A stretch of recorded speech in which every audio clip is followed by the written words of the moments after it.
Hope you all are having a good day. Make sure my mic is working.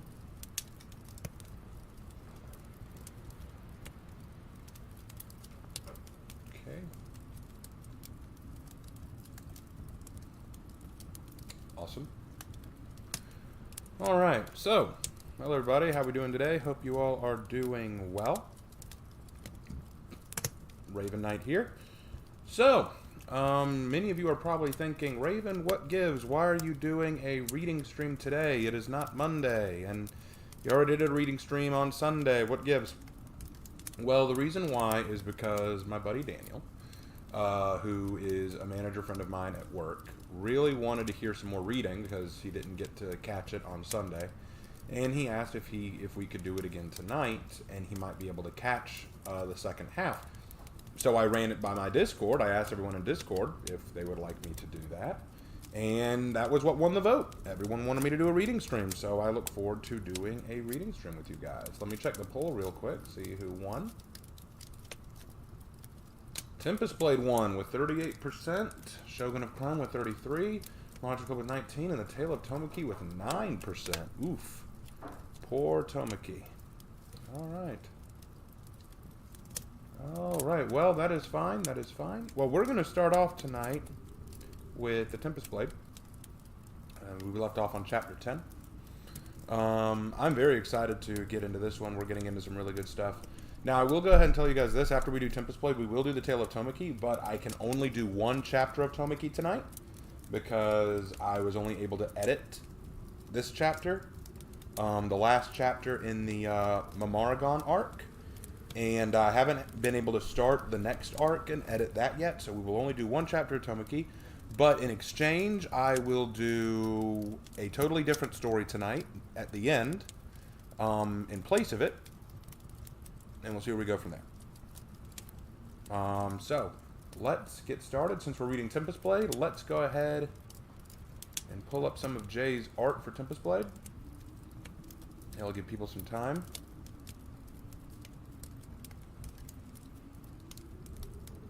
Up real quick.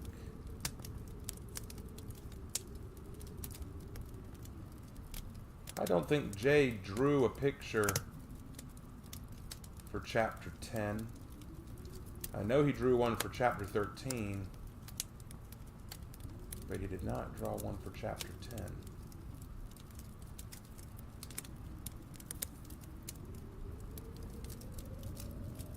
So instead, I'll put up this image, which was his first image of Ethan.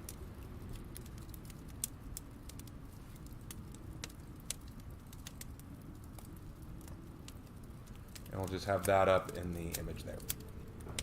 All right. So, now that we have Ethan's image up,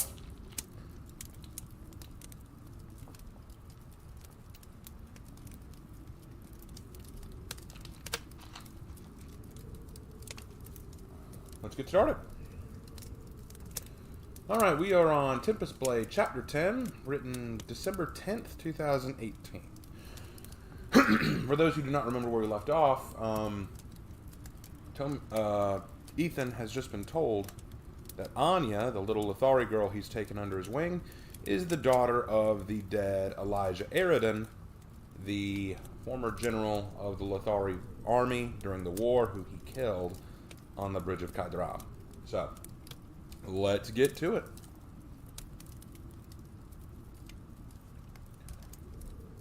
Ethan, Pat growled. I'm not talking to you as a Silvercore brother. Adjusting his robe, he tried to speak clearer. We've been friends for a long time. I care about you. You're the closest thing I have to a blood brother. Ethan said nothing. Damn it, man! Why won't you see reason? He cried, grabbing my tunic roughly and hissing. This is for your own safety! That girl is marked. The Serendinen will hunt her to the ends of the earth, and they'll kill anyone who protects her. Human, Servid, Lothari, it doesn't matter. I can't leave her, I answered. Why not? She's the daughter of the man you killed. What do you think she'll say when she finds out? That's up to her. I wasn't going to tell her immediately, but I also wasn't so foolish as to think she'd never learn. It was inevitable. I know I can't abandon Anya. That's all I do know. You're not her father. You have no responsibility to her. The reason she doesn't have a father is my responsibility. I snarled dangerously, forcing Pack to draw back slightly. So that's what it is? Are you seriously going to take responsibility for her because of what you did to Elijah? I didn't answer that. I simply looked ahead in the direction of the inn. You can... I can't believe you sometimes, Pat cried. Thank you for helping me with this, Pack, I answered, turning to leave. I hope we can meet again for a drink sometime. That's it? He asked, stunned. You're just going to go back to her and act like you don't know who she really is? I wonder if even she knows who she is. She may know who her father is, but I doubt she understands why that makes her a criminal, I answered, never slowing my pace.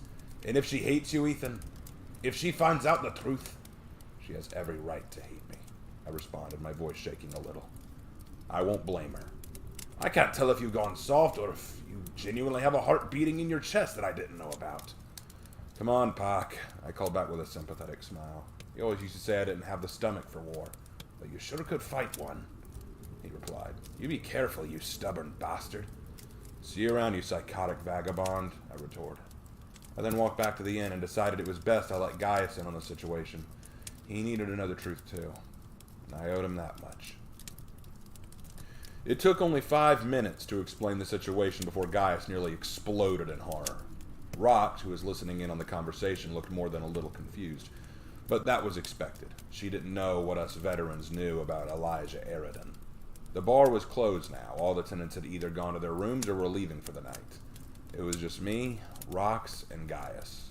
Rox was behind the counter cleaning glasses while Gaius was on his smoking break, sitting with me, though now he was puffing his pipe like a man deranged, and smoke left his nose and mouth like an active volcano was bubbling up within. Eridan! The kid is Eridan's daughter. Pac was sure? He wasn't fooling? He wouldn't lie to me. Not about this. Damn it all. Why couldn't that hyena lie just this once? Pretty sick joke if it was one. I'm sorry, but what's the big deal? Rox asked. Eridan was some big war hero, right? Shouldn't he be celebrated with honors then? Why would the Lethari hate his daughter? Eridan's death was a tragedy to the Lethari people, I answered. He truly was their favorite general. He was a man loved and respected by his people. That's why he willingly let me kill him. He knew that if he died, it would break the Lethari's will to keep fighting. Wait, he let you kill him? But I thought the papers said... All of it was what the Empire wanted to report. In truth, Eridan and I were closely matched, but he saved me during the fight from falling over the bridge. Gaius looked shocked by this. I didn't know that, son, he whispered. The wind nearly knocked me over the edge, and he caught me. He said he wanted to finish our duel with honor. If the Empire knew this, Rox muttered. But back to the point. Okay, if he's everyone's favorite general in the Lethari villages, why is Anya a target? Shouldn't she be a hero? The Serendinen were furious when the Lethari began talking about surrender, Gaius explained. To stir up their anger again, they claimed that Elijah Eridan was a coward who had allowed himself to die. They wanted to squash any love the people had for him so their fire for resistance would be rekindled, Gaius explained. You mean they would so willingly turn on their own general? Rox gasped. They're extremist, Rox, I cut in. The only thing they care about is pushing their ideals, not who's doing it for them or who's being dragged down in the process. So they began persecuting anyone who spoke fondly of Eridan, who started talking about him in kind words, or... They even went so far as to force people to spit on his grave, or they'd face death in the process. What happened to his family? They ran away, Gaius replied. When they knew that the Serendinen was quickly turning on Elijah, his wife fled into the wilderness with their only child and vanished into obscurity. Well, until now. There was a Serendinen Arab near the mother's corpse, I muttered as I thought back. They must have found her and fatally wounded her. But they couldn't find Anya. Guess they figured she wouldn't last long without a parent to take care of her. But if they find out she's alive, then they'll destroy the last Eridan, Gaius nodded. That girl is hated by her people, and by humans too. It's probably a good thing you didn't just take her to a Lethari village. They would have just sold her out to the Serendinen. But what are we going to do with her now? Rox cried. If she's that dangerous, then I can't leave her, I answered sharply. Tomorrow I'm going to go into town and buy her some new clothes, maybe a bonnet to cover her head. Her father had antlers, common trait among royal authority, which means she'll likely grow antlers at some point. A bonnet will help hide that. Hold on, slow down, guys. Right? Ethan, if you don't want to let her stay here anymore, I understand. I'll pack us up and we'll leave tomorrow. Would you shut it? He shouted. Damn it, boy. I don't want either of you to leave. Really? Rox laughed, looking up in surprise. To be honest, the girl's been a right help around our end, and darn it all, I've grown kind of attached to her. If we have to have a way to hide who she is, well, that's what it is. Don't I get a vote on this? Rox asked nervously. I mean, it doesn't bother me either way, but... Okay, a little. It does a little bother me. But, Ethan, this is so much bigger than I thought it was. Hawk, the question now is, are you going to tell her? I didn't answer him. How could I answer him? I simply stared at the table, weighing that option in my head. How could I tell that innocent child that the man who was taking care of her was also the one who killed her father? What could I say? How could I convey those feelings to her? The air around me felt so empty now, and I didn't want to breathe. I cursed under my breath at how unfair this all felt, and Gaius placed a hand on my quivering shoulder. You know, she'll find out eventually anyway, and maybe she should decide if you adopt her or not. That's a fair point, I answered. I just don't want to hurt her any more than she already is. Hurting's a part of life, Gaius sighed. She's had more than most, but it isn't going to change anything. This is a hurt she shouldn't have to endure right now. Sooner or later, lad. And rather sooner. I took his word to heart and then carefully walked upstairs, dreading each step I took like the beasts of the forest waited on me. When I got to my room, she wasn't in bed yet. She was sitting on the floor brushing her hair with her fingers, letting it fall free. I looked at her pointed ears and to her head. There were no antlers evident yet, but would she take after her father and develop them? The thought made me even more guilty. Ethan, she cried, jumping up and running to embrace my legs. I placed my hands out and caught her shoulders to stop her, hurting my own heart in the process. Hold on, kid. Hush. We need to talk. What wrong? She asked grudgingly. Ethan seems sad. Your language skills have gotten better, I smirked. She beamed brightly. Anya, do you know who your father was? Anya blinked a few times and her smile flickered like a candle. Sideran, she answered. The Lothari word Sideran was a word with two meanings. It literally meant warrior, but it also meant hero. I had no idea which she meant here, but it could have applied to Elijah Aradin either way. Do you know what happened to him? He died in war, she answered, her smile all but gone. She looked like she was struggling to think. You know I fought in that war too, right? I asked. She looked at me for a long moment and nodded. Anya knows. I was part of the Silver Corps. Kaim Rethkane. She nodded again. Wraithking was the Lothari word for the Silver Corps, and it came to be feared in their homes. However, it seemed Anya was not too surprised by this news. I guess you kind of already knew that. Ethan has Marka Rethkane. She pointed to the cape hanging from my cabinet with the emblem of the Silver Corps, a circular visage of a wolf head bearing the mark of the Empire. Then you know that during the war I killed a lot of Lothari, I whispered, trying so hard not to say the words she needed to hear, though I felt she desperately didn't want to know them. Anya, no. I knelt to her level and ran a hand through her hair and let it fall out like water. She looked at me with the biggest and most innocent gaze. Somehow, without any words, could she know?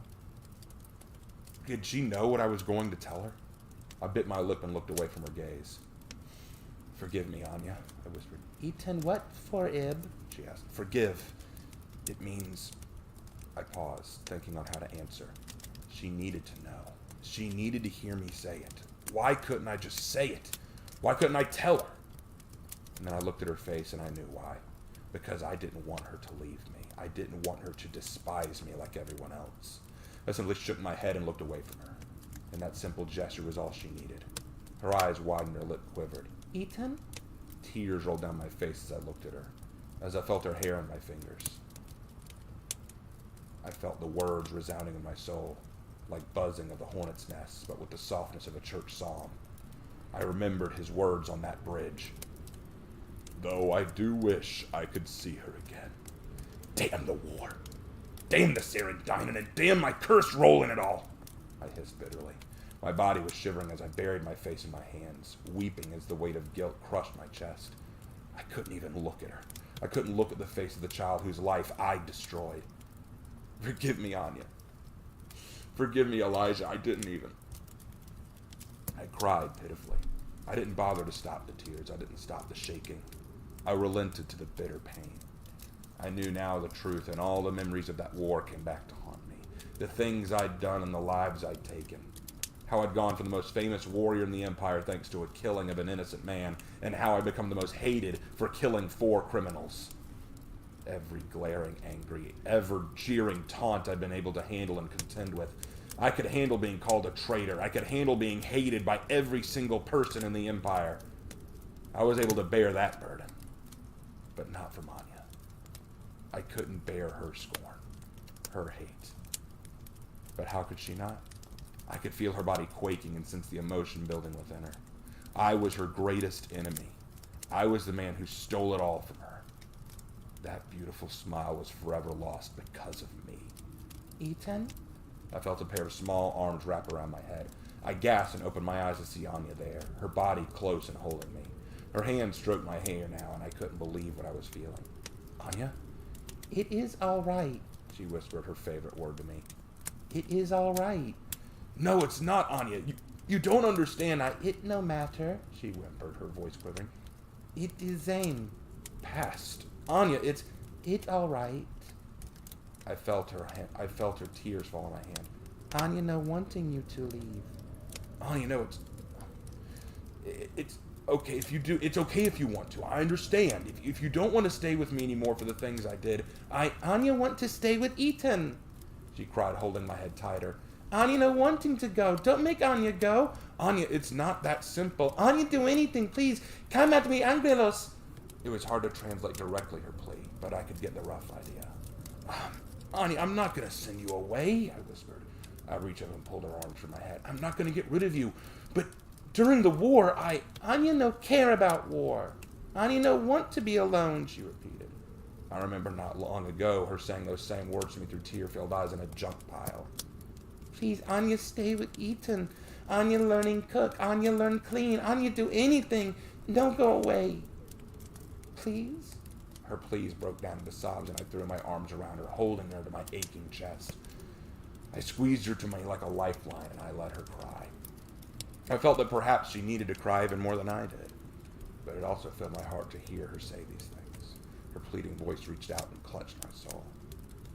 I will never let you go, I whispered to her. I'm here. I'm here for you. I stroked her tiny head and kissed it hesitantly, not certain I was worthy. I will protect you with my life. Anya burst into tears and cried helplessly as she fell limp in my arms. She must have been so afraid that I'd get rid of her, that I'd not want her anymore. How wrong she was. However, so wrong. My road was not over. I hadn't told her that I'd killed Elijah. I think she knew that I'd committed some crimes during the war, and she already knew I'd had to kill some of her people, but did she know that I'd killed her father? Maybe not yet. That was one more challenge I had to deal with among all the others. But at long last, my blade had found its new purpose. That purpose was a tiny girl who I was adopting. It startled me just how well we fit together. And that was chapter 10. Hope you guys enjoyed that. We'll move on to chapter 11.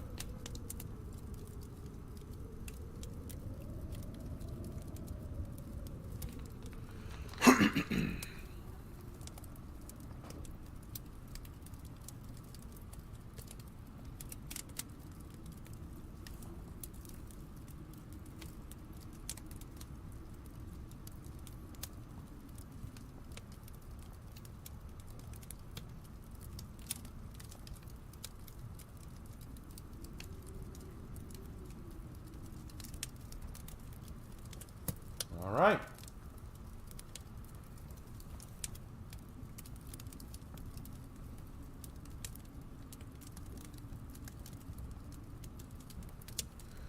Tempest Blade Chapter 11, written April 9th, 2019.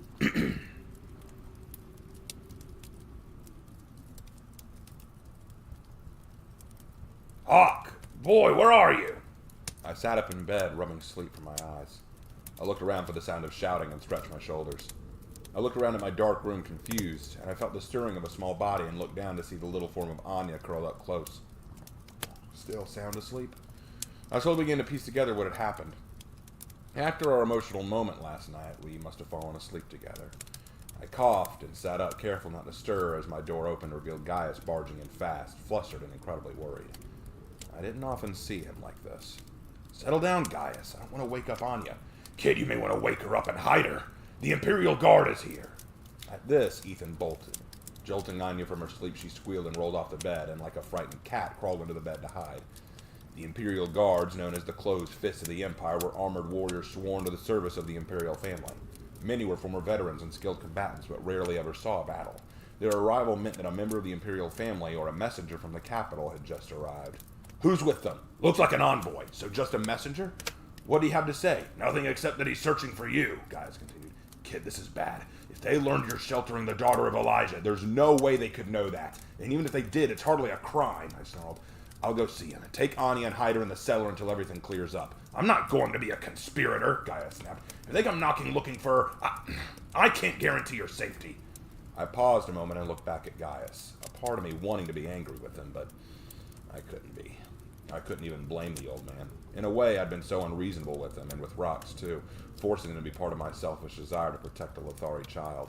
I had put them in danger long enough. However, my conscience would not allow me to any harm to come to Anya. "You do what you feel is right, Gaius," I sighed. "I'll do the same." "Hawk!" Gaius shouted. I stopped and looked back at him as he pulled Anya out from under the bed. He had a concerned and even apologetic look on his face. "I'm sorry, I shouldn't have said that. I'll do what I can with the kid." "Thank you." I then grabbed my sword and ran out of the room to confront the messenger of the Emperor. I saw him atop a horse in the center of town in the cool of the morning. I pulled my cloak over me to further shield me from the chill. Behind him rode 5 armored Imperial guards carrying pikes in hand. The townfolk all struck their heads out, amazed at the trotting horses and the well-dressed messenger trotting alongside them. The townsmen, who weren't already outside, saw me approach, and all quickly stepped aside, sneering. Some even spat at my feet. The messenger held up his nose and lowered his gaze down upon me as he saw me getting closer, and I could tell he was like these townsfolk. He, too, saw me as a traitor. He was a middle-aged fellow with a stern face and long hair that was graying. I couldn't see the faces of the Imperial guards behind their helms. "Wonder what the Emperor wants with scum like you," one voice shouted. "Time to die, traitor! I hope you hang! Murderer!" I ignored them and marched up to the man on horseback and glared up at him, my gaze unnerving him slightly. "You're Ethan Hawke?" he asked. "Yes," I answered flatly. "How may I be of service?"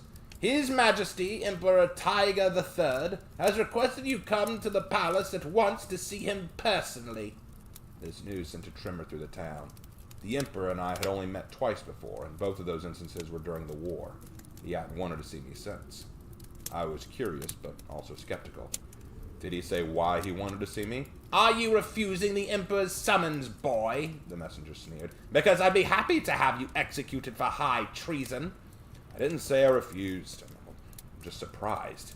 "Then you'll come at once," he barked, turning his horse. "I need to pack first," I answered shortly. "It's a long journey to the capital. I'll need clothes and provisions. Or were you planning on letting me borrow your clothes, sir?" There were a few snickers among the folks in the crowd, and the messenger spat. "Fine. You have 20 minutes. If you're not here by then, I'll..." Yeah, keep your dress on," I muttered, storming back to the inn where both Rox and Gaius were poking their heads out, watching the exchange take place. I approached fast and shoved past, but only so I could get close to Gaius. "Is she all right?" "I got her hiding in the cellar for now. Keep her there until the town's quieted down," I whispered. "Please, Gaius, don't let anything happen to her." "I'll do what I can, son, but... Hawke, this summoning, it's... I don't know what it's about." "What if you're finally a traitor in the eyes of the Emperor?" Rox cried. "Hawke, they can't execute you. They just can't." "Relax," I smiled, trying to encourage them. "I'm sure it's fine." "Ethan?" I turned up the sound of the little voice behind us. Anya had snuck out of the cellar basement and was standing by the doorframe to the kitchen, tears in her big eyes and her ears tucked under a small bonnet. She looked ready to cry at the sight of me. "Anya, go back downstairs," I whispered, turning to face her. "Ethan, you going away?" she asked. "Only for a few days, Anya." I dropped down to a knee and smiled. "But I will come back. I promise." No, you know come back. No, you know come back. No, go. Stay. Please stay." She ran to me and threw herself like a cannonball into my body, hugging me as tightly as she could, and I could only hold her gently, stroking her hair. Hey, hold on. He say it too. I paused at that word. He. He say he come back. He never come back. I felt my heart ripping apart as I realized who he was, and the reason why he never came back. She didn't know. She didn't realize I was the reason her father never came back. Rox, pack me a bag. Right, I'll be right back. Rox nodded, running upstairs. I'll get some lunch for you, too. I doubt that snooty old messenger knows soup from shit, Gaius grumbled, walking off, too, leaving me with a crying Anya. Anya, shh. I whispered, trying to calm her. I stroked her long, dark hair and smiled encouragingly, holding back my own tears. I'll never leave you. I'm going to take care of you, okay? I promise you. Swordsman's oath. I will come back home.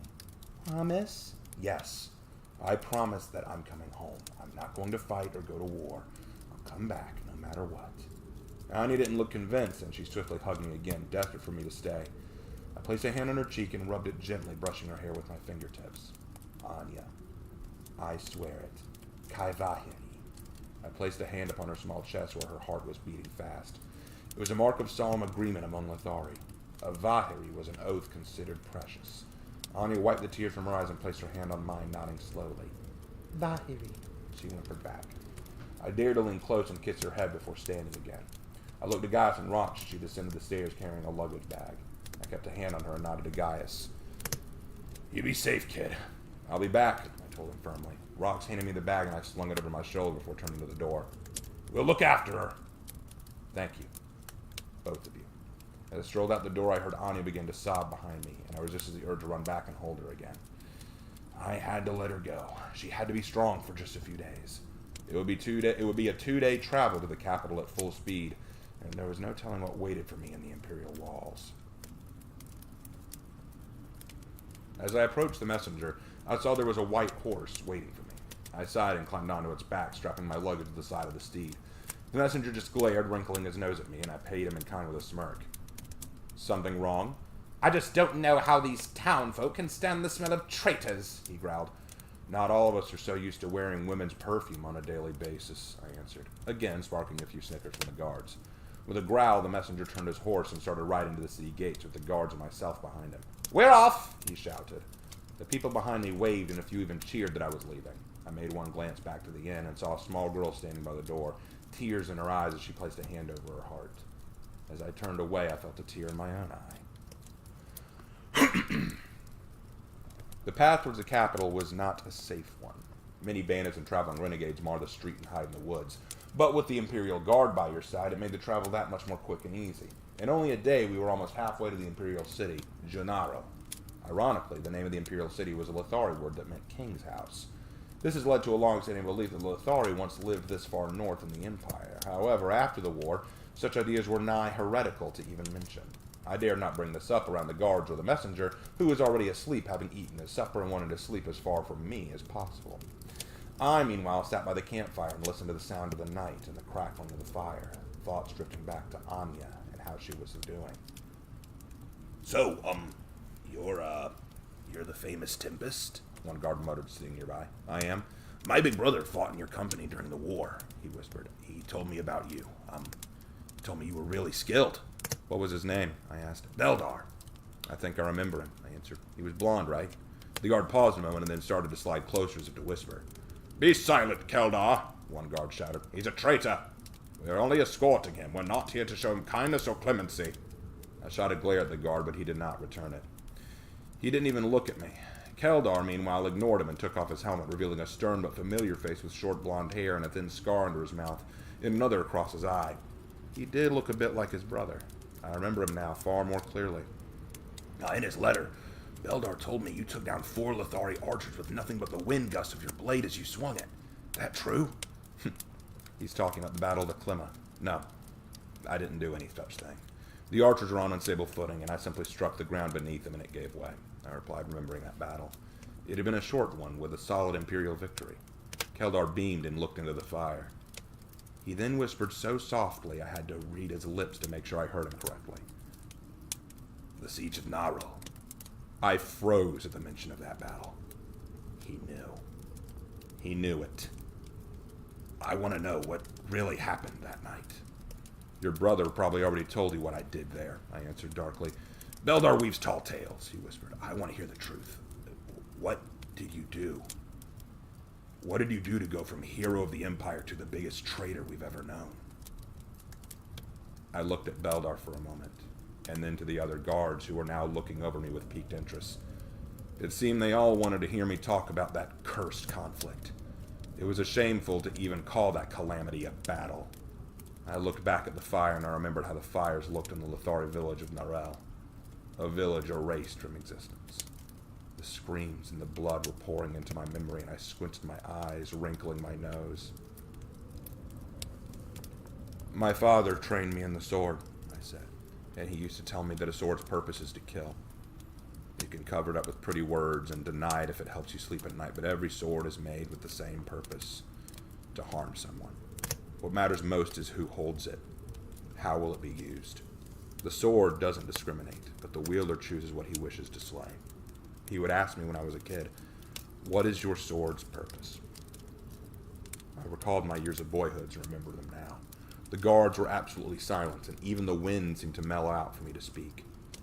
I let out a low sigh and spoke to the fire. I discovered my sword's purpose at Naro, I answered. And that was chapter 11.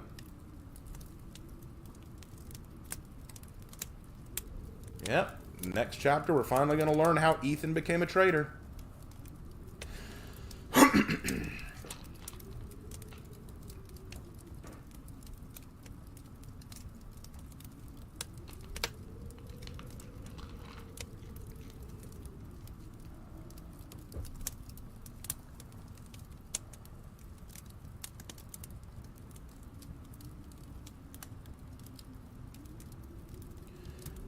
Let me ask you a question. How many of you guys would like to go ahead and hear chapter 12 now? I'm curious. How many of you guys would like to just go ahead and hear it?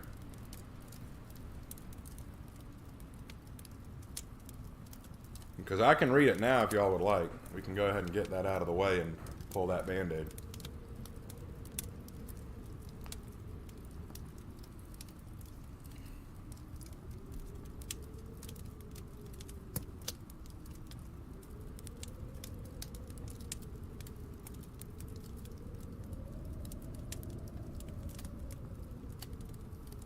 All right, looks like we got everyone wanting it, so let's do it. Let's do it. Tempest Blade, Chapter 12, written June 6, 2019. Nara. In the Lothari language, it means small meat. It's actually meant to be a joke, as the village's main export was meat and big game. Once it was filled with hunters and trackers to make even the best of the Empire look like lost children. But now, all the hunters had been conscripted into the Lothari war effort, leaving the village mostly unguarded and without means of exporting goods. No income meant the village was poor, falling apart, and no men around to care for the women and children. I was part of a special detachment of soldiers. We were to work our way around the lake of Motrau and flank a Lothari convoy of supplies and weapons for the war effort. To ensure success, the Empire had enlisted no less than 5 of the Silver Corps soldiers. There was me, of course, and also Pak. We've been growing closer and sharing stories lately. I trusted him above any of the other Silver Corps soldiers, which he greatly appreciated, as his Lothari heritage made him bitter around him, especially the other 3 Corps soldiers with us. Horace Malfit, a large burly man who wielded a massive war axe like it was a toy. I'd seen him cleave Lothari in 2 with just one swing. His raw power was exceptional. Then there was Mora Drak. The less I knew about him, the better. Rumor was he used to be a famous serial killer and sociopath who took pleasure in gutting his victims. But apparently he was so skilled, the Empire was willing to give him pardon if he turned that killing skill on the Lothari. And lastly was the one leading our little band, Troy Vera. I liked Troy. He was an older man with a body covered in scars from war. He carried a broadsword at his hip and a blunderbuss hand cannon on his back. He stood only a few inches shorter than the massive Horus, but he was far more imposing. He'd seen more war than any of us. It seemed to be his livelihood.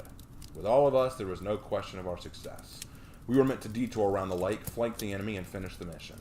That was it. If only that had been the case. It was not even twilight yet. The sun had yet to rise. Mora and Horace had gone out to scout the area to ensure we wouldn't be ambushed. I had fallen asleep by the fire, dreaming of a roaring fireplace back home with delicious food from the oven. Our medical officer, Gaius, had been telling us all stories about his legendary cooking, and we'd all been aching to tell him to shut up so he wouldn't be reminded of home cooking, and yet clinging to this very word. Ugh. I suppose it was me dreaming of food in my growling stomach that stirred me first, but it wasn't what woke me. I think it was remembering Elijah the way he died. After that battle, I'd been named a hero, a legend. I took no pride in it. This war had grown quite distasteful to me, and I just wanted it over. I wanted nothing more than to do with it. I remember thinking of the tears in Elijah's face and my own as we mutually mourned this tragedy. I'm sure under different circumstances we might have even been friends. Hawk! Ethan, wake up! I opened my eyes, lamenting that loss, and looked up to see Gaius leaning over me, his eyes wide with fear and sweat on his brow. I could barely make out the scar he bore on his face from a battle not long ago, but I knew it was him by his voice alone. Gaius, what's wrong? Look over there, just south of that Lothari village we saw coming over, he hissed, pointing in the direction of Naro. We'd seen the village, of course, but our orders were not to engage any Lothari civilian settlements. If Lothari civilian settlements were attacked, survivors could warn the convoy we were coming, and the mission would end right then and there. Besides, I loathed the idea of killing innocent civilians. But the quiet little town was now burning. Smoke was drifting into the sky as red flares could be seen popping up around the village. The village is under attack, I asked. By who? We were ordered to avoid Narelle. Horace and Mora haven't come back yet. Troy went after them, but I don't think he's enough to stop them alone. I grabbed my sword without him even having to explain the rest to me. He figured it was Horace and Mora who were burning the village, and I was inclined to believe him. Wake up, Pak-Tu. I'm heading to Naro. I threw on my cloak and sprinted with all my power to the village. Whether it was Horace and Mora or just a random accident was irrelevant to me at this point. Lives were in danger. Lives that Elijah had died to save. I would rescue them, even if it sabotaged the mission. I ran into the village and heard screaming as the roaring of the fire swallowed the stillness of the night like a glutton.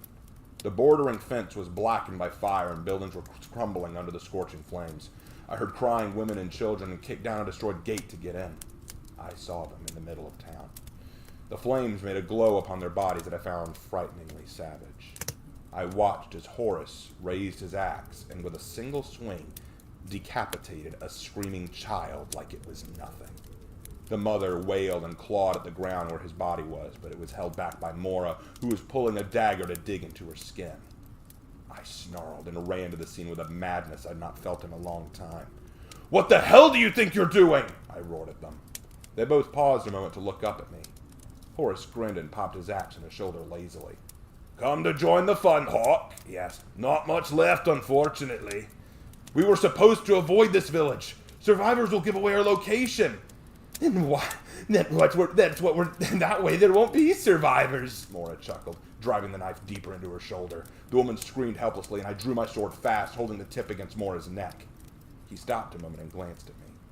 Horace paused too, glaring at me. Let her go. Now! I snapped. Do you know what you're doing, kid? Horace asked. I won't tell you again, I snarled. Mora finally released the woman, who clawed away fast. She struggled and then ran. She climbed to her feet rapidly, stumbling and staggering. She had to get away. I'd make sure of it.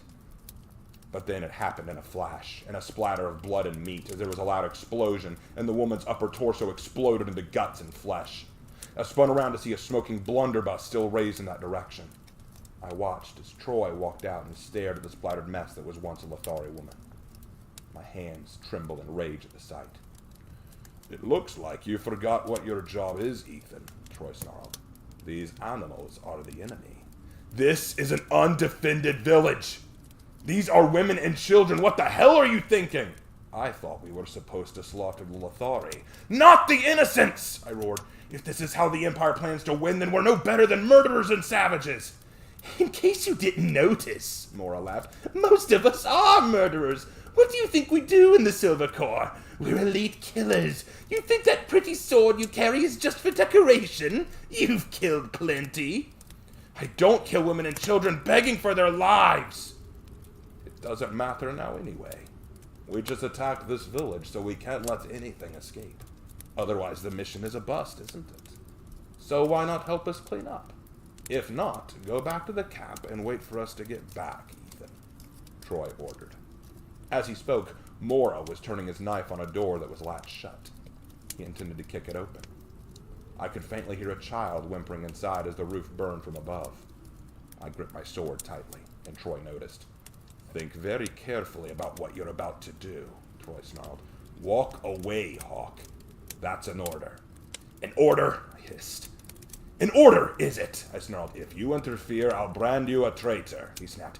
Then I guess I better not leave any survivors. Isn't that the logic you live by, you psychopaths?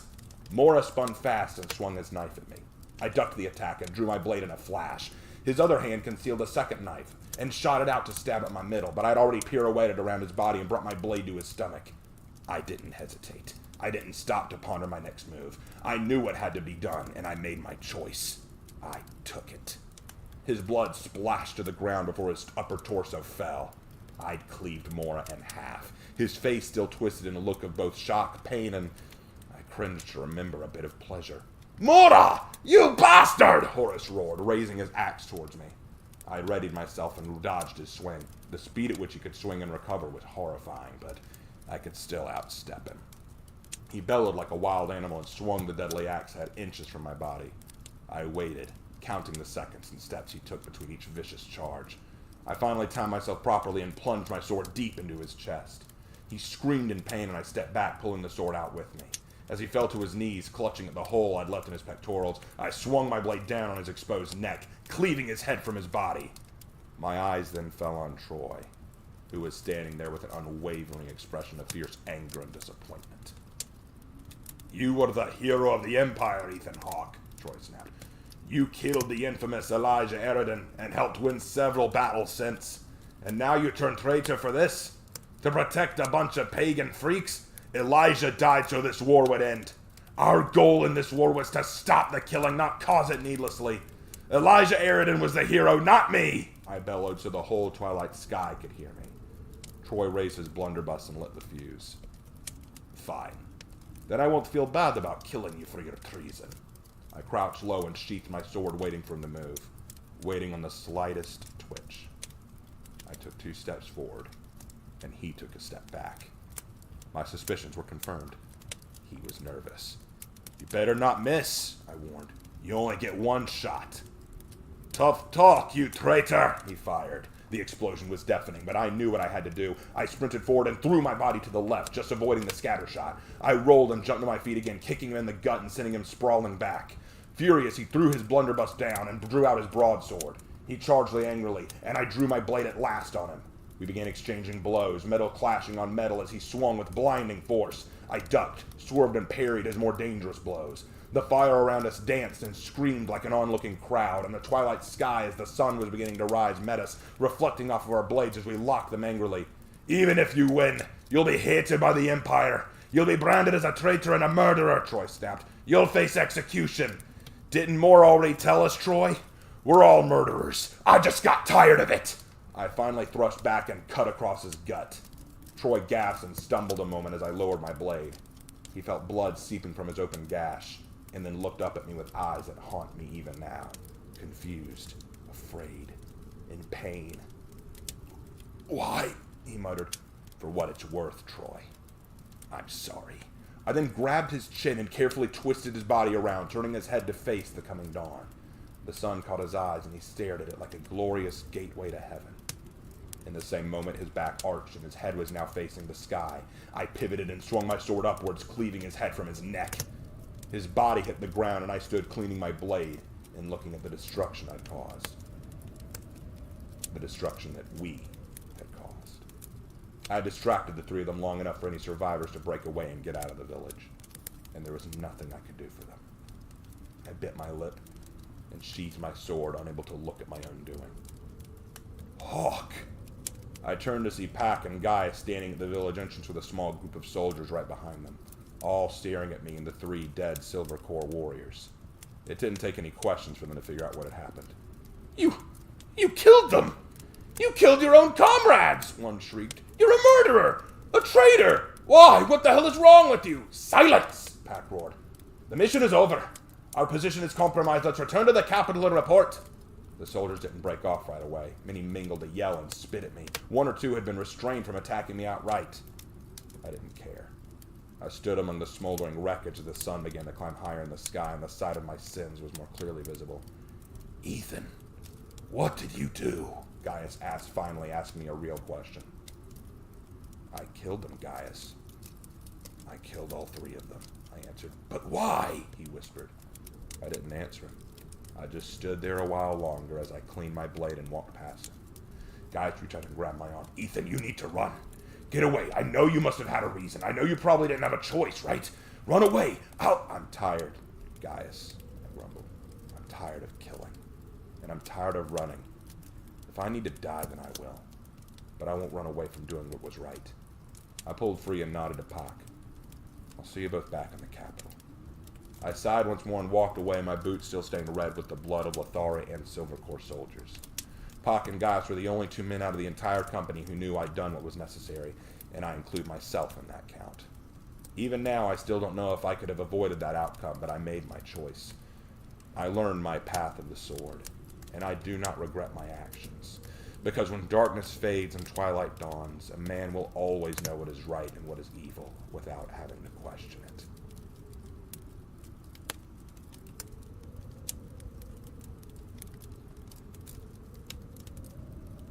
And that was chapter 12. Yay! All right, so what'd y'all think?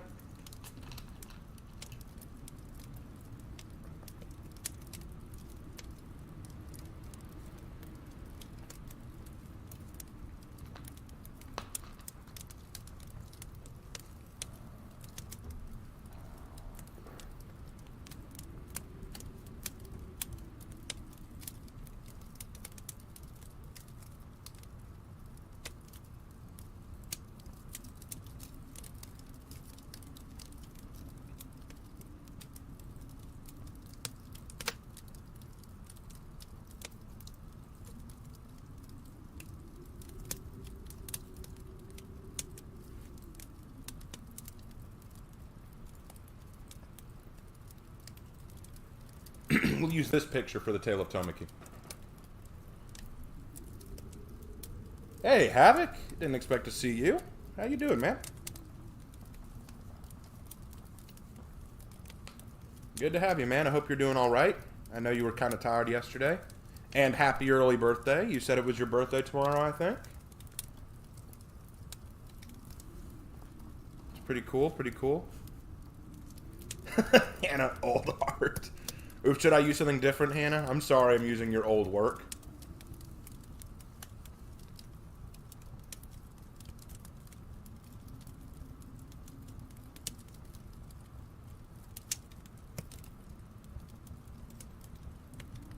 All right, well, while y'all are... Thanks, dude. Technically, it's B-Day now since after midnight. Oh! Gosh, you're right. It is past midnight for you. So, well, happy birthday, Havoc. Everyone in chat, all 17 of you, wish Havoc a happy birthday, guys. I wish our boy Havoc a happy birthday.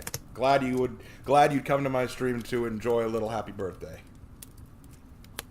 Yeah, Hannah, you really do.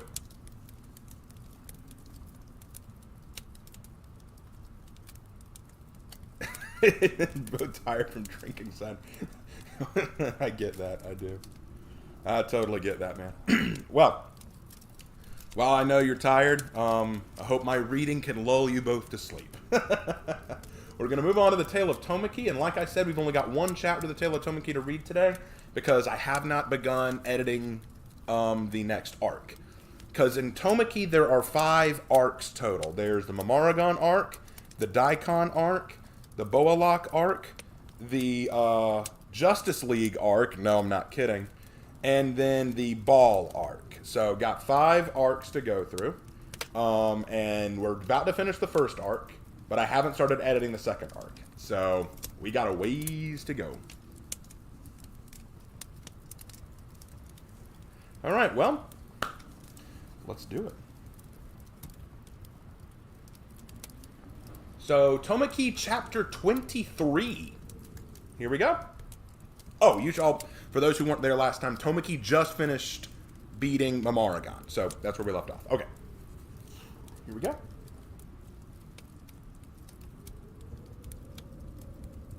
You're lucky to be alive, brat, Hayato snarled at me. I was sitting in the hospital room. I'd come to realize I hated hospitals. Nicole was rewrapping bandages around my arm from the burns that I had. I wasn't even looking at Master Hayato. My eyes were gazing off into the distance through the window where the sun was still high in the sky. I wish it would have gone lower. The brightness was hurting my eyes. I felt like I had a hangover and I'd never even drunk a single shot of beer. Mom never let me. Give the child some slack, sir, Nicole said. He knows I'm right, Hayato barked, turning his face back to me. I'm not saying you did the wrong thing, of course, but do you realize how close you were to getting killed? Trying to counter a literal lightning bolt with a blast like that, what if you'd failed? Then I guess you wouldn't have the pleasure of telling me off, I answered coldly. Hayato's eyes narrowed and Nicole looked at me with a reproachful look. Ma'am, could I have a moment with the boy? Hayato asked.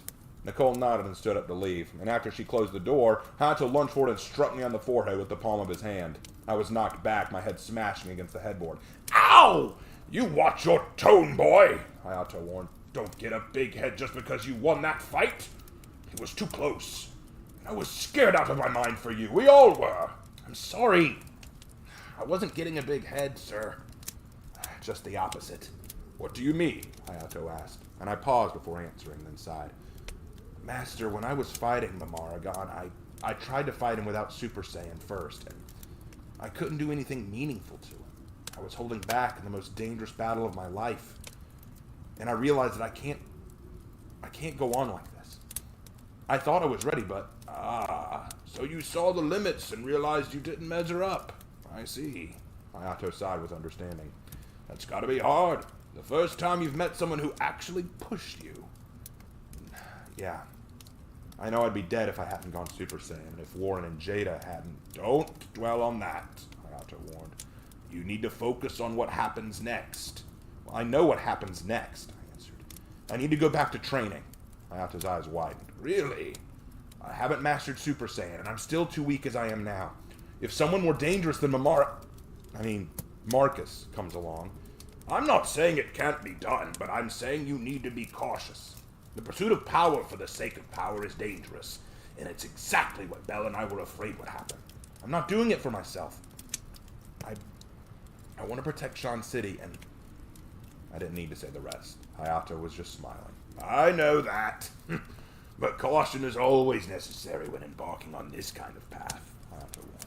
So you'll help me do it? No, you will do it. I'll make sure you get to that next level or you'll die trying, Hayato chuckled. But you're finishing your recovery first, and that's an order. We'll get started after that. I smiled at this news and lay back in bed as Hayato walked to the door. Master? Yes? Is Victoria... She's not here yet, boy. School isn't out yet, Hayato growled.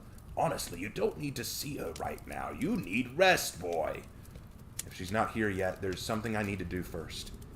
Can you call Nicole back here? I was wheeled through the hospital until we came to a room with 4 police officers stationed outside. They saw Nicole and me coming and they nodded. I need to talk to him, I said firmly. The cops looked at one another concerned. One made a call into his radio, and after a few words with whoever was on the other end, he gave a smile and stood aside. Oh, not too long, please. He's still a criminal. Nicole pushed open the door and led me in. There, laying on the hospital bed with his arms shackled to the bed and a rubber body glove wrapped around him, bandages on his head, legs, and arms, was Marcus. He turned his face towards me and frowned. Nicole backed up a few paces and then hurried out of the room. I'll be right outside, okay? She called fearfully. Thanks, I answered. When the door was shut, Marcus scoffed. Is this the part where you're here to gloat? He asked. I just wanted to ask you something you didn't get to tell me before, I said honestly. You didn't tell me why. Why do you care why I did what I did? He snarled. Jada threw herself in the way to stop you. She nearly died to stop you. But you claim all you did was for her? That doesn't make any sense to me. Marcus didn't answer, just glaring at his knees. Is she? She's all right. The doctors told me she's unconscious, but she'll be all right. They think she'll recover. Thank God, Marcus sighed. I just want to know why, man. Then I'll leave you alone. Marcus sighed and shook his head. You know, you're real damn lucky, Tomoki. You and I are both freaks, but you wasn't hated for what you were. I wanted to tell him how untrue that was, but I waited. I wanted to hear him out. My mom died before I went through my mutation. Jada was only about 5 or 6, I think. She don't remember her too well. But after Mom died, I promised I'd take care of Jada. Especially around my dad. Dad was, well, he was a real bastard. After Mom died, he got real mean and abusive. Drunk a lot. He beat me and Jada a lot.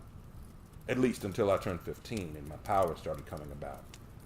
Then he got kind of scared of me. Threatened to turn me over to the authorities. So I played nice. I didn't do nothing.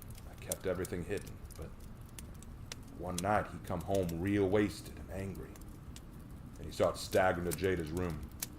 He inhaled deeply and growled at the memory. I knew what he was going to do before he even got there. I had to do something. So I did. You killed him. It was the first time I took a life. I found out how dangerous I was, how deadly my powers were. Jada had no idea, of course.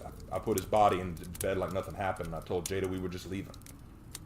We didn't know if we had any other family, but I worked a lot of odd jobs to get us by. Kept her safe. I told myself I wouldn't kill again. That was all I needed to do. Just that one time to keep my baby sister protected. But you already know, don't you? There's always worse out there. One night I get a call from her. Says she's been followed and held by some guys. I get off work and go to find her and see 4 men cornering outside our apartment. I get to her and they knocked her out, which was good because she wouldn't have seen me kill all 4 of them. So 1 kill turned to 5. Don't judge me, Marcus. Like you wouldn't have done the same for your family. Wouldn't know. I don't have a family anymore, I answered. Marcus calmed himself down a little and nodded. Well, after that, I realized I couldn't always be there to save my baby sister, so I came up with a new plan. People hate mutations like me. We get sent off to that nightmare fortress and we're never heard from again. So I thought, I'll make sure Jada's never hurt by rallying every scumbag in this city under my control. With the she triads, I could rule this city, and no thug or punk would touch her again, or risk my wrath. How do you stop the criminals? You control them entirely. I demanded obedience from my subordinates, and I punished disloyalty. I made sure no one ever bothered Jean Burrow. I made sure of it. That's why Jean was the only Burrow you hadn't fully taken over yet. You wouldn't let your thugs run wild in there for Jada's sake. It was the only way I knew she'd be safe. I was put a few of my boys there to remind the other gangs and criminal groups I was interested, so they knew to back off, but otherwise, I nodded and sat back in my wheelchair. So you get it now? Kind of. There's something you don't know about me. I'm a Saiyan, and Saiyans are sent to planets to destroy them. At this, Marcus turned to look at me surprised. What? I don't know the details, okay? The recorder on my space pod only had fundamental information about my race, but it told me that when a Saiyan baby is sent to a planet, they're always tasked with eliminating the local population. That was what I was supposed to do, but I didn't really want to. And when I met Belle, she convinced me to try to become more than a mindless killer or genocidal beast. I didn't listen to her. I thought I knew better than her. I thought I could go about my own life just fine. What's your point, Tomoki? I failed, I answered. The last thing I ever did with Belle was argue with her. Yell at her, and before she took a literal bullet for me and died in my arms. Saving my life. That was the Golden Warrior incident, Marcus nodded. I remember. I can't undo what I did to her. I can't tell Belle how sorry I am. She's gone. I can't be the son she deserved or treat her like the mom she wanted to be. But my pride and my idiocy made sure of that. So now I do everything I can to make things right and to be the hero she saw me as. So trust me, no one hates me more than I do. I don't understand why you're telling me this, Marcus grumbled. You haven't lost Jada, I pointed out finally. I can't make amends with Belle, but you can talk to Jada. I'm sure she wants nothing to do with me, Marcus groaned. You'd be surprised, I answered. I thought Belle, after I shouted at her, didn't want anything to do with me either, and yet she still died for you in the end, Marcus concluded. We sat in silence a long moment before Marcus sighed.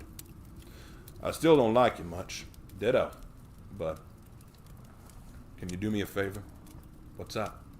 I'm going to serve my time. Not like I got much choice.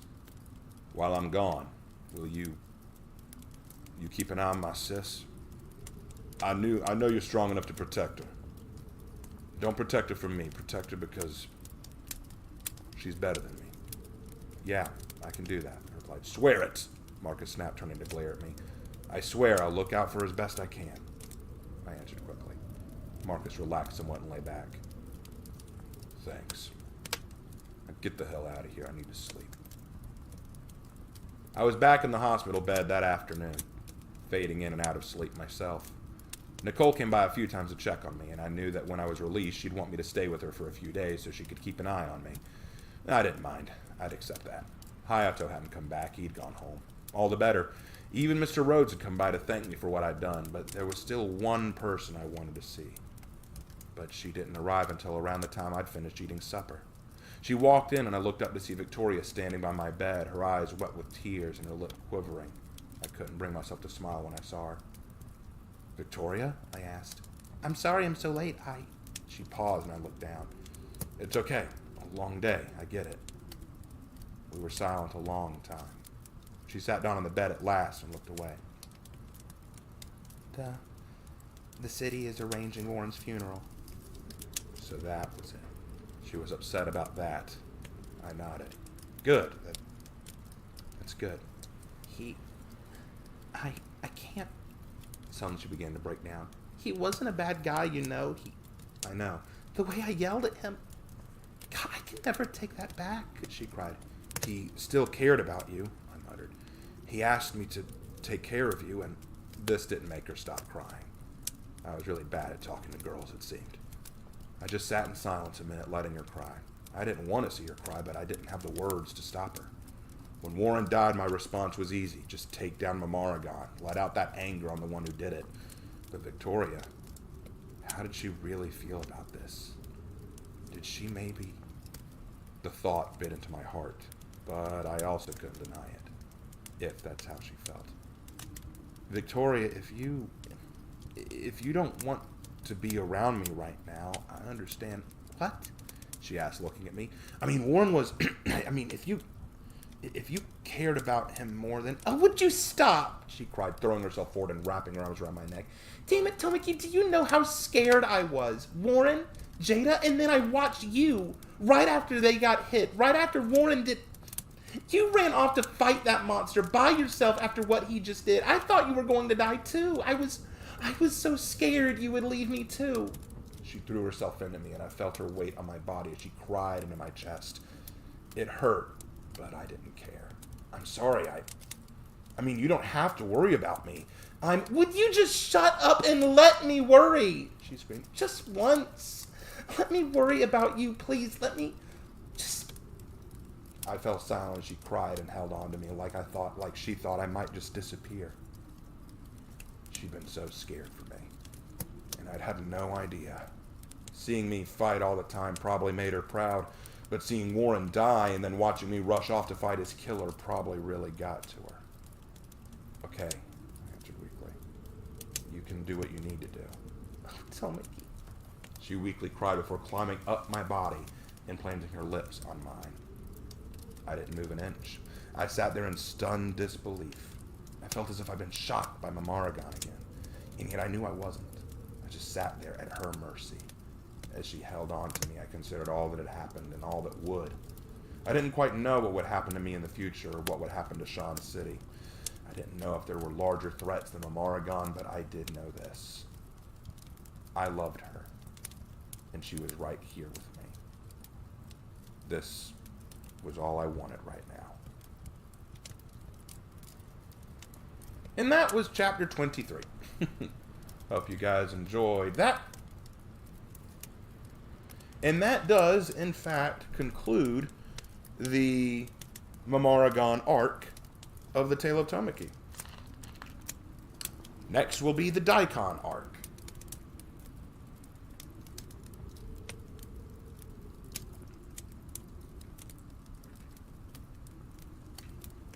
And that one will be crazy. I got a lot of work to do to work on Daikon. Like that's going to be nuts. I hope you guys are excited. All right. Well, I know that our boy Daniel said that he wanted to be here for the Shogun of Crime story, and I haven't heard from him yet. So we will hold off on Shogun of Crime for now. We'll go into Monster Club next. Daniel, when you get here, you got to message me, bro, so that I know when to read Shogun, because I know that's the one you're most excited for. I know he's most excited for that. But let's pull up a Monster Club image so that we have something to look at. There we go.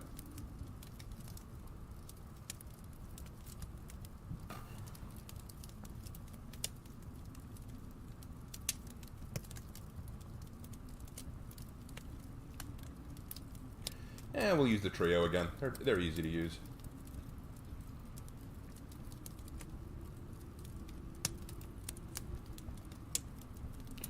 All right. Wait a minute, is it daikon a vegetable? Yes, it is. And every Saiyan name is a vegetable pun.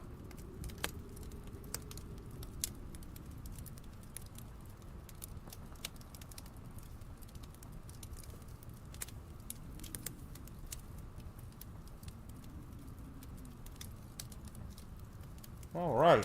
Well, last time we read Monster Club, we left off with the Monster Club being forced to stay with a group, a trio, who really, really, really hate humans.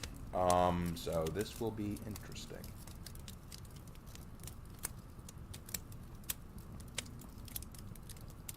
All right. So, Monster Club Chapter 35, Michelle's Memory. Oh, this is Michelle's memory. Cool.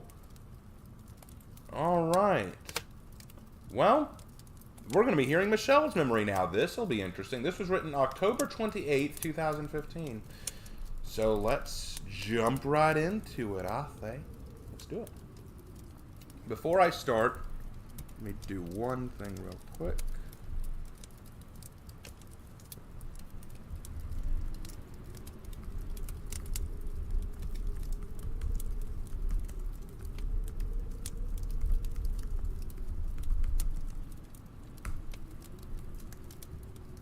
Alright, had to send that. Good. Okay, now we're good. Alright, let's do it. Michelle's memory. Go out the back, sweetie, he ordered. I looked up to my daddy in fear and in disbelief. His eyes, those same green eyes that made me feel so safe. That beard that when I nuzzled my face against would tickle my cheeks and make me forget myself. His face that always filled me with joy. It was looking at me, contorted in terror and tears. But, Daddy, I don't want to go. We don't have a choice, Michelle. You'll die if you stay here. Daddy, please, please, don't make me go, I cried, running to him and hugging his neck. He choked and hugged me back tightly. The sound of pounding on the front door made him tighten his hold and cry harder. Baby, I'm sorry. I am so, so sorry. Open up, the voice shouted. You can't hide in there, Jack. Daddy, I don't want to go. I'll stay with you. You can't, honey. I'm going to buy you some time, darling, Daddy cried. I won't let them get you. I'm sorry. I wish you could understand. I just need you to trust me and run. The truth was, I wanted to understand, but I didn't. Why had all this begun? Only about 2 months ago, I'd been bitten by a big dog, and Daddy got all worried about me and took me to all kinds of doctors and hospitals. I didn't think anything of it. It was just Daddy being paranoid. He was always paranoid since Mom left. But then, just a few weeks ago, I'd gone outside to take out the garbage, and I saw the prettiest full moon, and then I couldn't remember anything else. It was all a blur.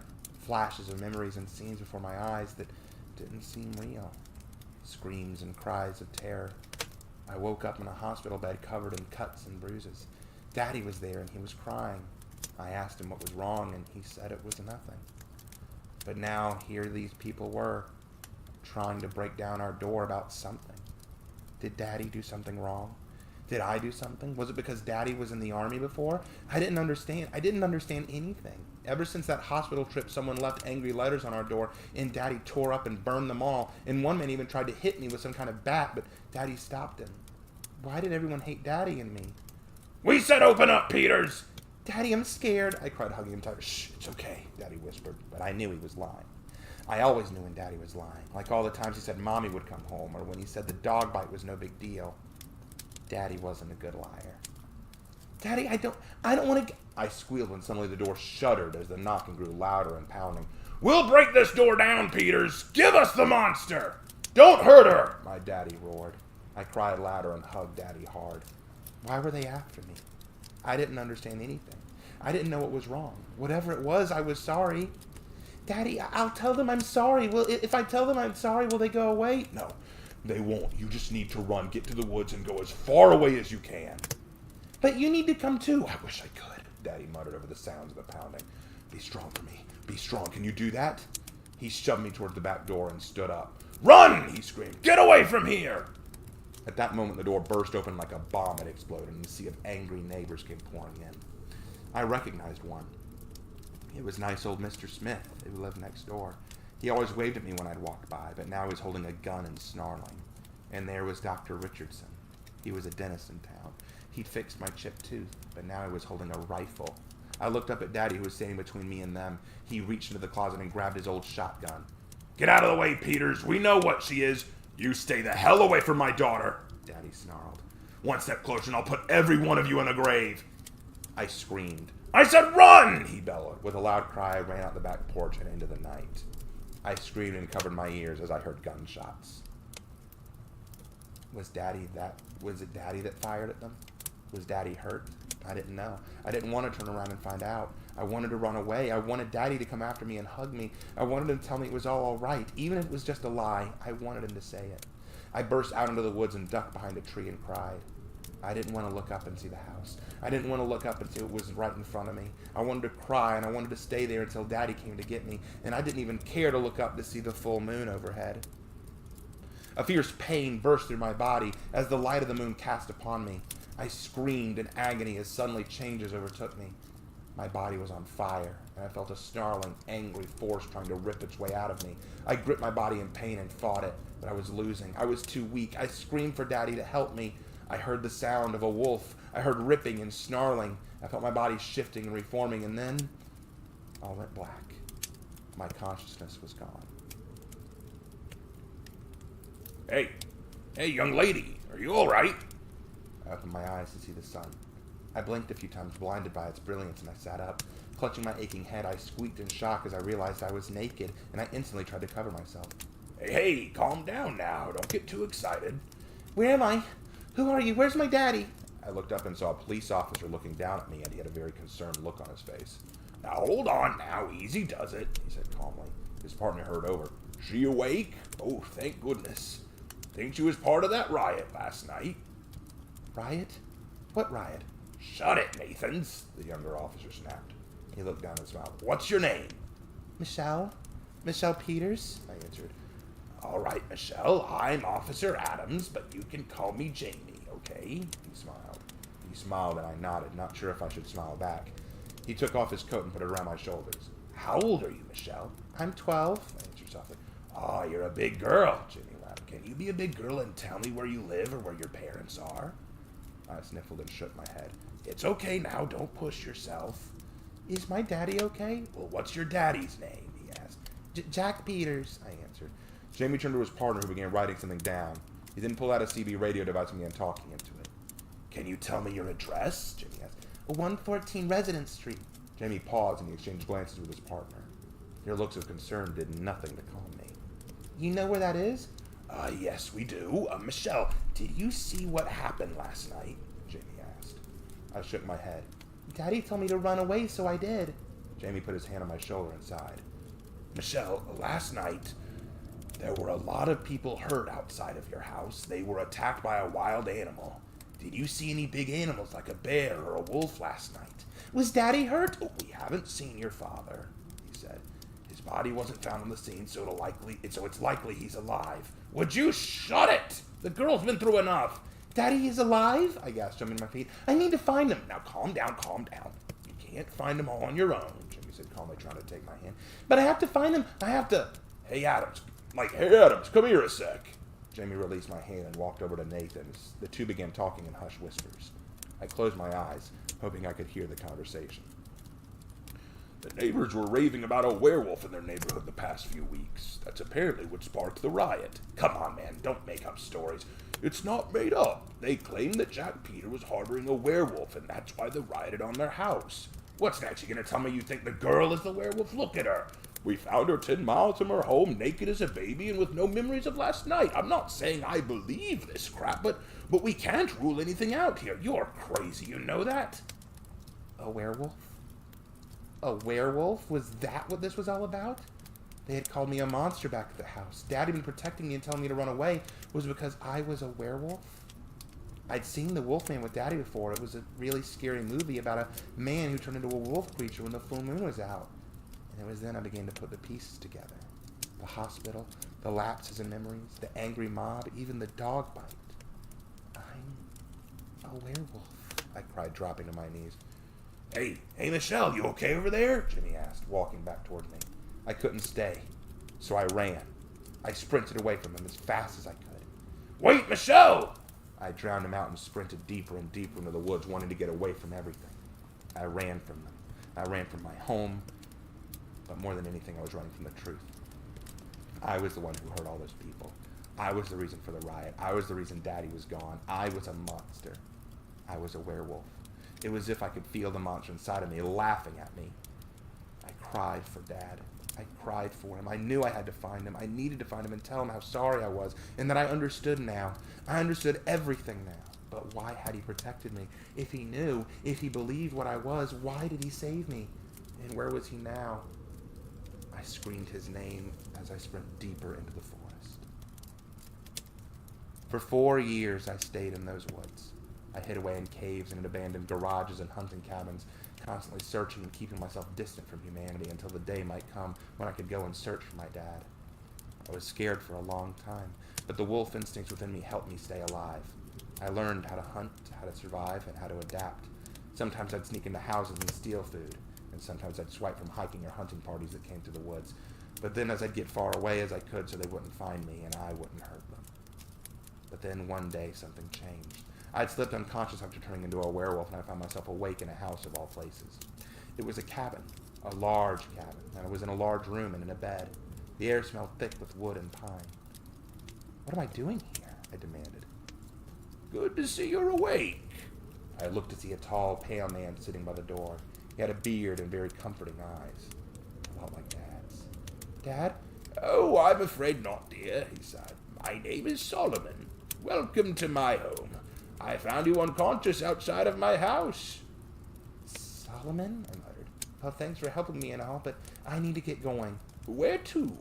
I don't know, I answered. But I can't stay here. Is that so? Solomon asked. Well, where is your home, then? I don't have one, I growled, but maybe I'll find one. Maybe you already have, Solomon offered. It would be lovely to have some company, and I think you might come to enjoy this little cabin of mine. Look, I snapped. I can't stay here because I'm a monster, I spat. I would end up killing you if I stayed here. I'm a werewolf. Though I shouted all this, I had a feeling he wouldn't believe me. But he just kept on smiling. You don't believe me, do you? No, oh, I believe you, he chuckled. It's no more crazy than what I am. He stood up and showed his body to me, and I could see clean through it. I gasped and jumped away in fright. To be frank, you couldn't kill me if you wanted to. I'm already dead. I'm an outcast, he said, avoiding the word monster. Like yourself, Solomon finished. That's why I think you should stay a while at least. I think the good Lord brought you here for a reason. You do? Come, let's talk over a bowl of soup, he chuckled. I'll bet that put some color back in your cheeks. He stood up and walked out of the room, leaving me dumbfounded, but incredibly hopeful. I grinned with joy at the prospect of finally being at peace, of not having to live off the land anymore. I was going to eat with someone instead of hide away in solitude. For the briefest of moments, I felt joy. True joy. A home, I whispered. I like that. A lot. And that was Michelle's Memory, Chapter 35. Moving on to Chapter 36. Woohoo! Gotta love Michelle.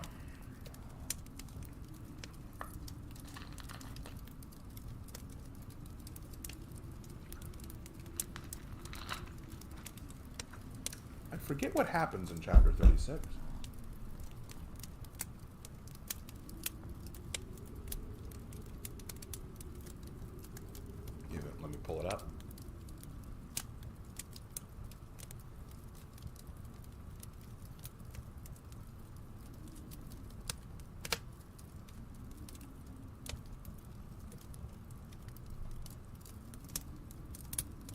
All right, well, let's find out what it's about, because I forget this chapter. How did I come up with the name Solomon? It's a good question. There is a reason. Because I wanted him to be a wise mentor, Which Solomon, being the wise king of Israel, was. What inspired Monster Club? I have a whole video about that. I might remake that video though.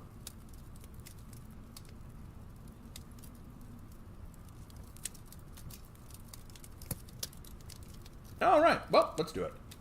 Chapter 36, written December 17th, 2015. Abraham sat on the roof of the building for a while. Annie had fallen asleep in his lap and was leaning back against his chest. He didn't want to move and wake her up. Tori was flying around in the sky, giggling and laughing up above, and Michelle was standing and stretching. She looked exhausted. She needed rest more than anyone now. Abraham wanted to tell her to get some sleep, and yet Michelle, despite being a friend, still gave off a very intimidating presence. It was hard to give her orders, and that was perhaps why she maintained her leadership status. She was so much stronger than Abraham seemed to realize, and he was learning this with each passing day. "Are you okay?" Abraham asked. I'm fine, she yawned. We need to discuss our plans for the day. Meet me back down with the rest of the club in 10. How do I get down? Same way I am, Michelle replied. She turned and walked back to the edge and dropped down using her hands to help hang from the edge of the roof. She let go and dropped with a soft thunk as she landed on the concrete below.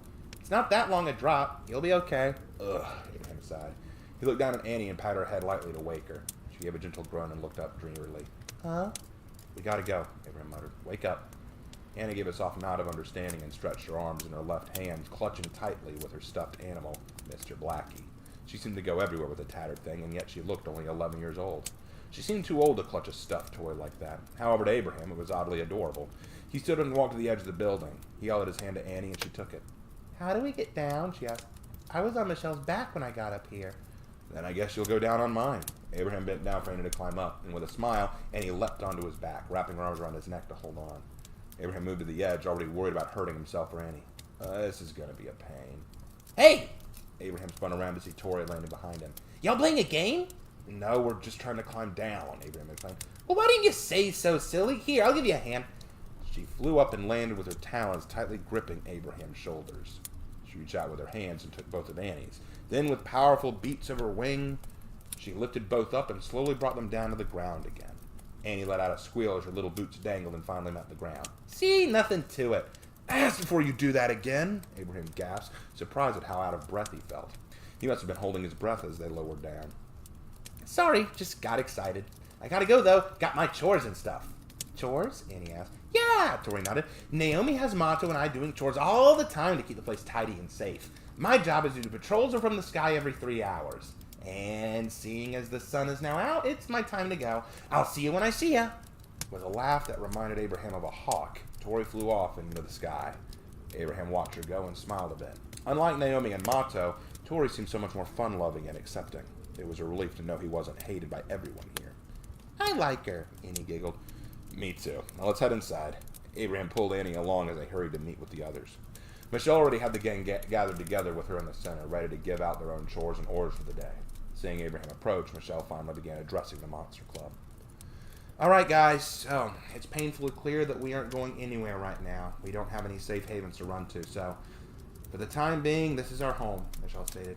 Are you sure of this? Tamil asked. It smells of tires and mice poop. Suck it up, Dusty, Katie laughed. It's not much different than your old room. Both of you cut it out, Calypso muttered. It was rare to hear Calypso counter or speak up like this, but Michelle's glance seemed less than surprise. In fact, Calypso's response made Michelle look concerned. It's not that bad here. Listen, we've got to make this place our temporary home, Michelle said. So we all have to work to do to make it livable.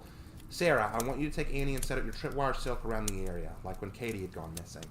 Why do you want me to go? Annie asked. I want you to learn the escape routes by traveling around the perimeter with Sarah, Michelle answered. Oh, Annie smiled. Sarah took Annie's hand and grinned. We'll have fun, Annie, I promise, Sarah assured her, all eyes blinking excitedly. Asher, I know it's daylight and you're exhausted, so you get some sleep. Tonight you'll be on patrol. Sure, Asher agreed. Calypso and I are going to go into town today to buy some supplies like food and personal hygiene materials. Are you sure we stink? Are you saying we stink? Abraham laughed. Not unless I'm downwind of you, sweetie, Michelle countered, making the rest laugh as well. Michelle, would you mind if I go with Naomi? She said she's going fishing today and I'd like to join her and catch up, Calypso asked. Michelle shook her head. No, I want you to go with me to the store for now, Michelle replied. I'm sorry, Calypso, but I need your help with some seafood items, Calypso nodded. Why don't you go ahead and fix your hair to hide your fin ears, Michelle offered. Calypso sighed and nodded, going off to go make herself presentable. Michelle then lost her smile and turned to Katie. Calypso and Naomi are good friends, which means Calypso is sympathetic towards her and the other two. If these three are up to something or dangerous in any way, I'd rather an unbiased party learn about it. Katie, you will go with Naomi fishing today, and... What's that? Michelle was interrupted with the sound of another voice approaching. Naomi was walking towards them with a small smile on her face. Her sharp teeth were showing, and she was holding a large net in her hands. I thought someone mentioned fishing. I could certainly use a companion, and Marto's too busy to join me. I'll go, Katie offered. Naomi shook her head. Oh, thank you, dear, but I don't think you'd take to fishing that much. How about you? She turned her attention towards Abraham. Abraham jumped a little and pointed at himself as if confirming it. Me? Yes. You know how to fish? Now, hold on a sec, Michelle growled. What do you want with Abraham? Just wanting to fish with him, dear, Naomi replied, slightly surprised. I promise I'm not going to bite him. I don't get to meet many friendly humans. Might give me a chance to get to know him. Besides, Calypso says he's really unique. Sorry, but I don't think... No, sure. Abraham finally spoke up. Abraham, I want to go. Abraham argued. I'd like to. Excellent. Meet me outside in 5 minutes. Naomi laughed, walking past them to exit the warehouse. As she left, everyone turned to Abraham, surprised. Abraham, what are you doing? We can't trust them, not after what Mato did last night. Look, I don't think she'll try to hurt me. I mean, if she did, she knows what she has to face all of you when she comes back without me, Abraham reasoned. And besides, maybe she's not so bad. I mean, Calypso vouched for me. Maybe we could give her the benefit of the doubt. Just like we did with Annie? It's risky, Camille grumbled.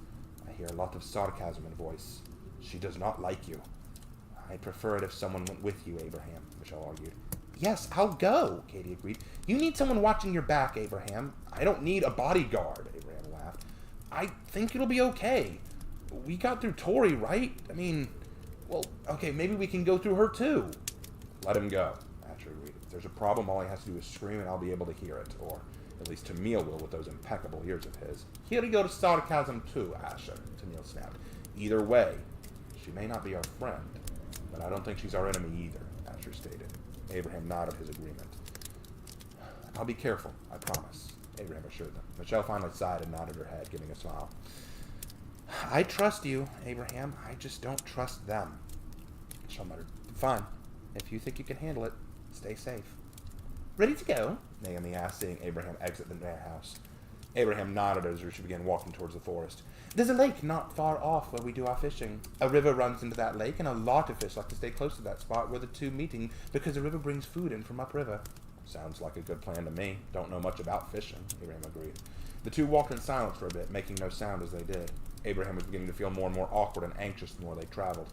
After an hour of walking, they finally could see the line of the water ahead of them. The water shimmered in the rising sun, making it look more like a field of diamonds than a lake.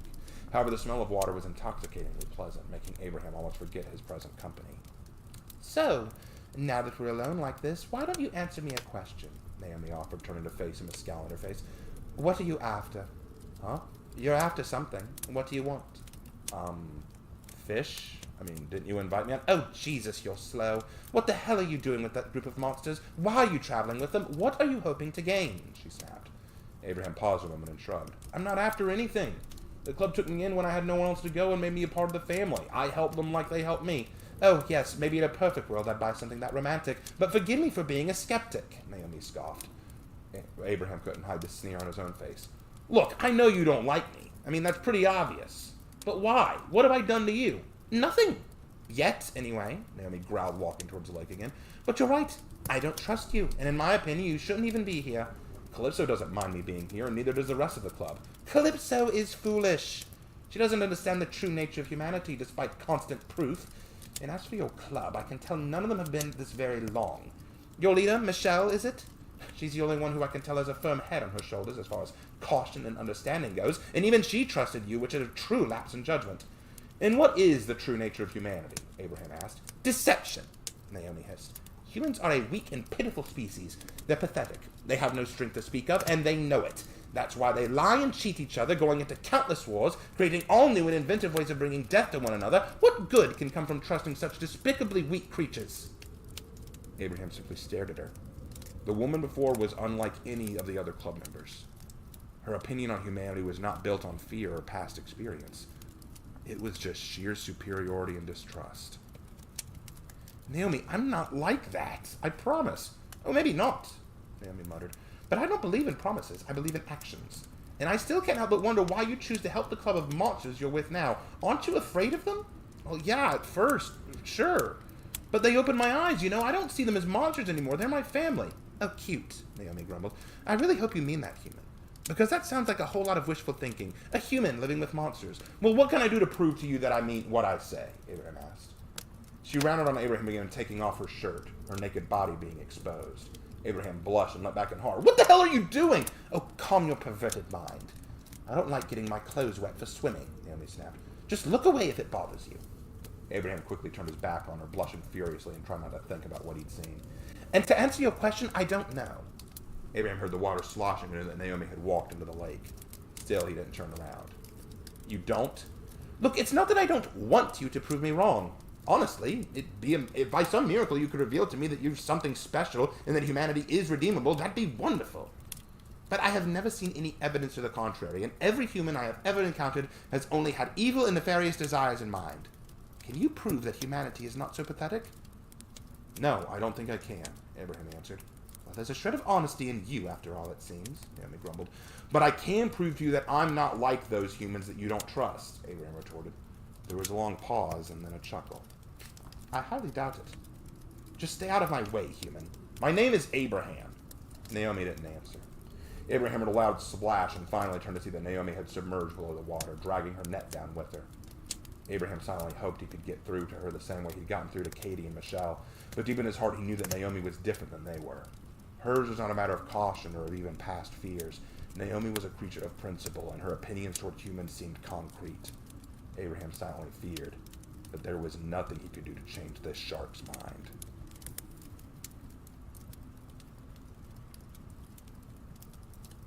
All right. And that was chapter 36. Woohoo.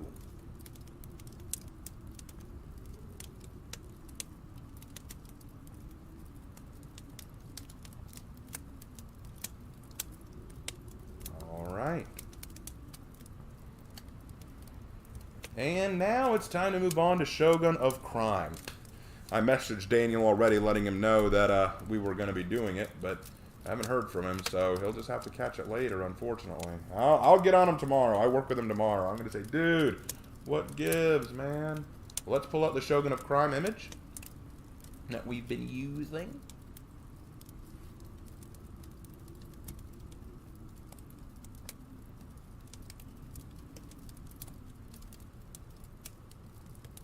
There it is.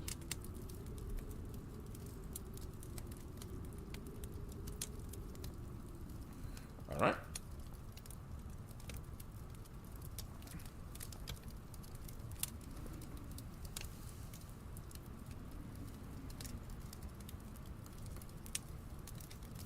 All right. I'm going to send one last message to Daniel to let him know. One last message.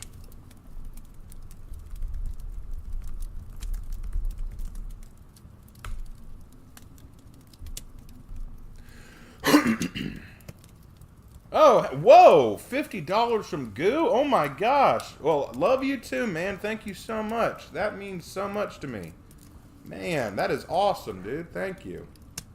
Very generous, very generous. Are you going to do the surprise story after? If we have time, yeah. I'll do the surprise story after, but thank you, Goo. That means a lot to me.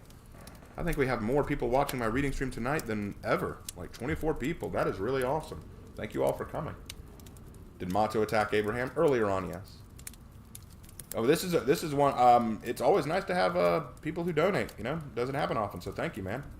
Actually, Goo, you missed Havoc earlier. Havoc was on a little bit earlier. I don't know if he is now. He might be asleep now. He's probably asleep now. Anyway, let's go ahead and get started. Shogun of Crime. We're on chapter 12. Published July 28, 2019. Here we go.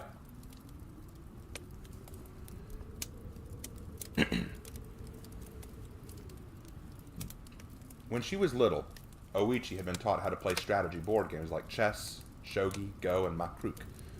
She had taken a liking to them in the intricacy of learning and understanding each individual piece and its capabilities. However, no matter how many times she played her father, she never seemed to come out on top. After many attempts at beating him in shogi or chess, she began to realize she could never best him. When she asked him why she couldn't, he told her something she'd never forget. It's not enough to understand the pieces on the board. You have to understand the one controlling them. If you don't know the nature of your opponent, then you can't possibly know how to beat them. It was a great lesson for Oichi. After that, she began to study everyone and everything, viewing all as potential combatants and foes to be understood and torn down. She gained a keen eye and a gift for understanding other people swiftly. That was why, after meeting Isaac Young, she knew he would betray her. He was cold and calculating, though clearly not very intelligent. He wasn't very good at holding his cards close to his chest. However, his proposition had been too good to pass up. All she had to do was wait for the fool to play his hand, and then she'd capitalize on it. So for the next few months, Isaac Young's campaign was financed and supported by Oichi's criminal syndicate. Rebranding her organization as the Tiger Crime Syndicate, she began opening up more drug-running routes with the Mechitazo drug cartel. Money flowed in. She could invest a small portion to whatever and wherever she wanted. And he'd speak highly of the Tiger family in return. Things were going well, and Oichi knew it. The pieces on the board were moving exactly as she wanted them to. She could afford to relax a little. So here she sat, next to Todd Edwards at a round table outside an ice cream shop. She was licking a strawberry ice cream cone while Todd simply fiddled a spoon in the bowl of his moose tracks. He had a smile on his face, but it was slightly pained, like he was forcing it. Oichi sensed his discomfort and leaned close. Your ice cream is melting.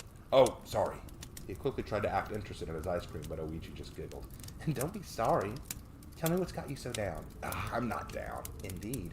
Don't look at me like that, Todd groaned, looking at the table as Oichi gave him a very accusing glare. Damn it, you learned that trick from my mom? I promise. I just want to know what's wrong, Todd. Rough police work? Oichi asked. Todd shook his head. Nah, nothing that simple, he muttered. Though, I suppose, maybe something like that. Look, it's not easy to explain, and I don't want to... Shh, Oichi giggled. Just tell me already. Todd gave a sheepish smile and relented. Okay. So, the police have been getting an anonymous tip that we could be having extremists in New Murcia lately. Some Islamic extremists. You mean Islamic terrorists? Where? I'm not sure. It's just a tip-off we received, so the entire police force is on high alert and keeping our eyes out for suspicious activities. But it's like walking on eggshells. We can't just question every Muslim citizen we come across without looking like we're profiling and only giving us more of a bad reputation, he answered. I'd love to help with the investigation, of course, but I've been assigned some petty, long tour duties for the next few weeks. With new drug cartels popping up in town, too, there are more and more fear of such drug traffic in the streets, so we're having to crack down more, and it's getting very stressful. Well, I suppose it could always be worse. Yeah, I could be at that dumb Isaac Young rally now instead of with you. Young smiled. Oichi's smile flickered a little, taken aback by his news. Isaac Young is holding a rally right now? She asked curiously. Oh, you didn't know? Todd asked. Yeah, he's apparently visiting the low-income housing communities by Elfwood Avenue. Supposedly he wants to win their votes. I hate politics. Yeah, I do too, Oichi muttered. She finished her ice cream and then reached into her purse. Excuse me a minute, Todd. Sure, I'll be here. Todd grunted. Oichi stood up and walked away from the table and dialed up Marcus quickly. She only had to wait for 2 rings for an answer, and she didn't wait for him to speak first. Young's holding a rally right now. Did you know about this? She demanded. He's what? Marcus asked, clearly as surprised as she was. That's news to me. He said he'd keep us in the loop towards his activities. Maybe he didn't want us there for this one. Tell me what you know about the project near Elfwood Avenue, Oichi hissed. What gang activity do we have there? That's where he's rallying? Well, I don't know how much good it'll do him. Those projects are run by Los Puños Rojos. They're a Mexico-based street gang that's working their way up to larger leagues. Working their way into bigger leagues? They don't have much street cred with larger gangs and factions in the gang wars, so they haven't made a name for themselves. They've tried going for larger level crimes and trying to go for shock and awe, but they haven't branched out past their own territories very much. They're hardly even a blip on our radar right now, if I'm being honest. But imagine how popular they'd become if they took out the Tiger Syndicate, Oichi hissed. Wait, boss, you think Young is... I do. That bastard will learn what happens when you double-cross me. We're going to hit Los Puños Rojos first. Get together a hit team and march them into Elfwood Avenue. Vandalize their areas of operation and kill any that resist. We're going to use this to send a message. I'll get right on it. You should come back in, boss. We're going to need you if you're about to go to war. I'm in the middle of something. I'll come back in an hour or two. The cop again. Would you like me to send you a message, Marcus? Oichi hissed. That won't be necessary, ma'am. I'll see you soon. He swiftly hung up, and Oichi put away her phone, walking back to the table where Todd was texting on his phone. He had a sour look on his face. He looked up at you, drew close, and he beamed. Hey, everything okay? He asked. Some unfortunate family issues. It's nothing to worry about. She smiled, reaching over and touching Todd's hand. She rubbed it, and Todd took hers as well. They stared at each other like this for a few minutes. Just stay with him, Oichi thought to herself. The organization can last a few more hours. Just look into his eyes for a while longer. When she was with Todd, her fears and stress just all seemed to slip away like removing a heavy coat. It was liberating. However, the closer she came, the more another voice snapped at her, a voice reminding her of her duty. Todd was another piece on this board. Know his role and leave it there. She had obligations to fulfill, and it was best that Todd was kept well away from it. I have to go, Todd. I guess it was something to worry about, Todd sighed. Can I give you a lift? Actually, yes. She smiled, glad to have an excuse to stay with him a while longer. Could you drop me off at my home? There's nothing we can or should do, ma'am. Marcus tried to reason. Oichi was sitting at her desk in her manner. After Todd had dropped her off, she'd called Marcus to come and see her immediately. And here they sat, her eyes glaring outside as if waiting for the heavens to reveal a sign. She could practically visualize the image of her strike team approaching the Elfwood Avenue. The fire's going up. Why not? She demanded. We don't know if Young is actually hiring the Rojos to come after us. We could be sparking a war without reason. Besides, we need to maintain the goodwill of the people. Wasn't that what we worked so hard to maintain? Attacking those projects will ruin the goodwill we established. You're not wrong, Marcus, Oichi agreed, but something doesn't sit right about this. Something is really wrong. So you're burning property on a hunch? It's more than that. Young has kept us close in every move he's made until now. He's a coward by nature. Why suddenly go to a gang-infested neighborhood without us as backup? That's not his style, Oichi hissed. Say you're right. What do we prove by doing this? Marcus asked. I'm not aiming to prove anything, Oichi snapped. I'm cutting off the head of the snake before it can bite my ankle. Just as Marcus was about to respond, his phone rang and he answered it, putting it to his ear. This is Marcus, He answered. His eyes narrowed and he bit his lip. Are you sure? No, of course. You what? Are you certain? He shouted. Oichi stood up and Marcus looked back at her, his face going white. You better be sure. Okay. How many? Where'd they go? Right. Yes, come back and lay low. I'll tell her. He hung up and groaned, leaning against the table. What is it? The Rojos ambushed our arsonist team. 2 died in an exchange of bullets. When they tried to get away, they were cut off by the Machetazo. This news shook Oichi to her core, and she nearly fell back in her chair. The Machetazo? Our Machetazo?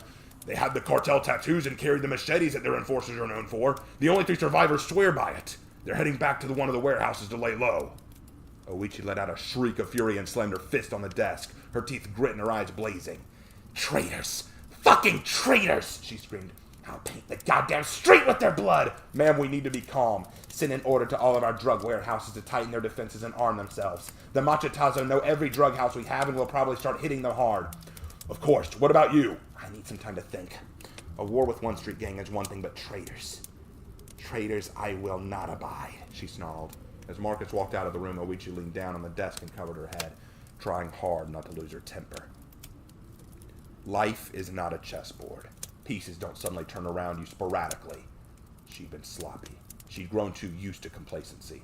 How could she have missed this? She'd thought of Young as no more than a cowardly fool, but to have bought off the Machetazo and the Rojos.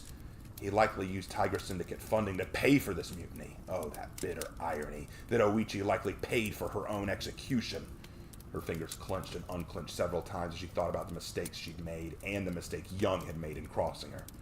Oichi picked up her cell phone to call Marcus to give some more instructions. It was important that Young be found before he reached out to anyone else. He had to be cornered fast. Not only that, but if the Machetazo had already started hitting her warehouses, they had to reach out to any other cartels under their alliance and encourage them to move shipments to new locations.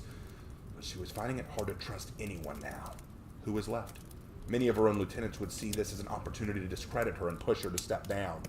Some would remain loyal, certainly, but would it be enough? I can't afford to fail here. Not after I've come this far, she hissed. She started to dial in Marcus's number. She froze, though, as she heard a crash coming from beyond her room. She dropped her phone in shock. That was a window breaking. Someone was inside her house. Oichi sprinted to her room and moved to her bedside table, opening a hidden drawer to reveal a gun inside. She then moved to the wall by her bedroom where her father's katana stood on the wall. She pulled that down as well and slipped behind her bed, ducking down and loading the pistol. Even as she tried to think of who it could be, she already knew. She was already sure that it was someone out to get her. Was it the Machitazo? Torojos? Young? One of her own? She didn't care anymore. Not now. This whole damn city was corrupted to the core. She tried the careful route. She tried diplomacy and delicacy. It had all been for naught as she cocked back the hammer of her revolver and unsheathed her sword, Oichi silently made a resolution with herself and to the intruder. If this city is to be saved, it won't be through words and politics. It will be through bullets and blood. That is the currency of crime. I'll see every one of them dead, starting with you. And that was chapter 12. Hope you enjoyed that.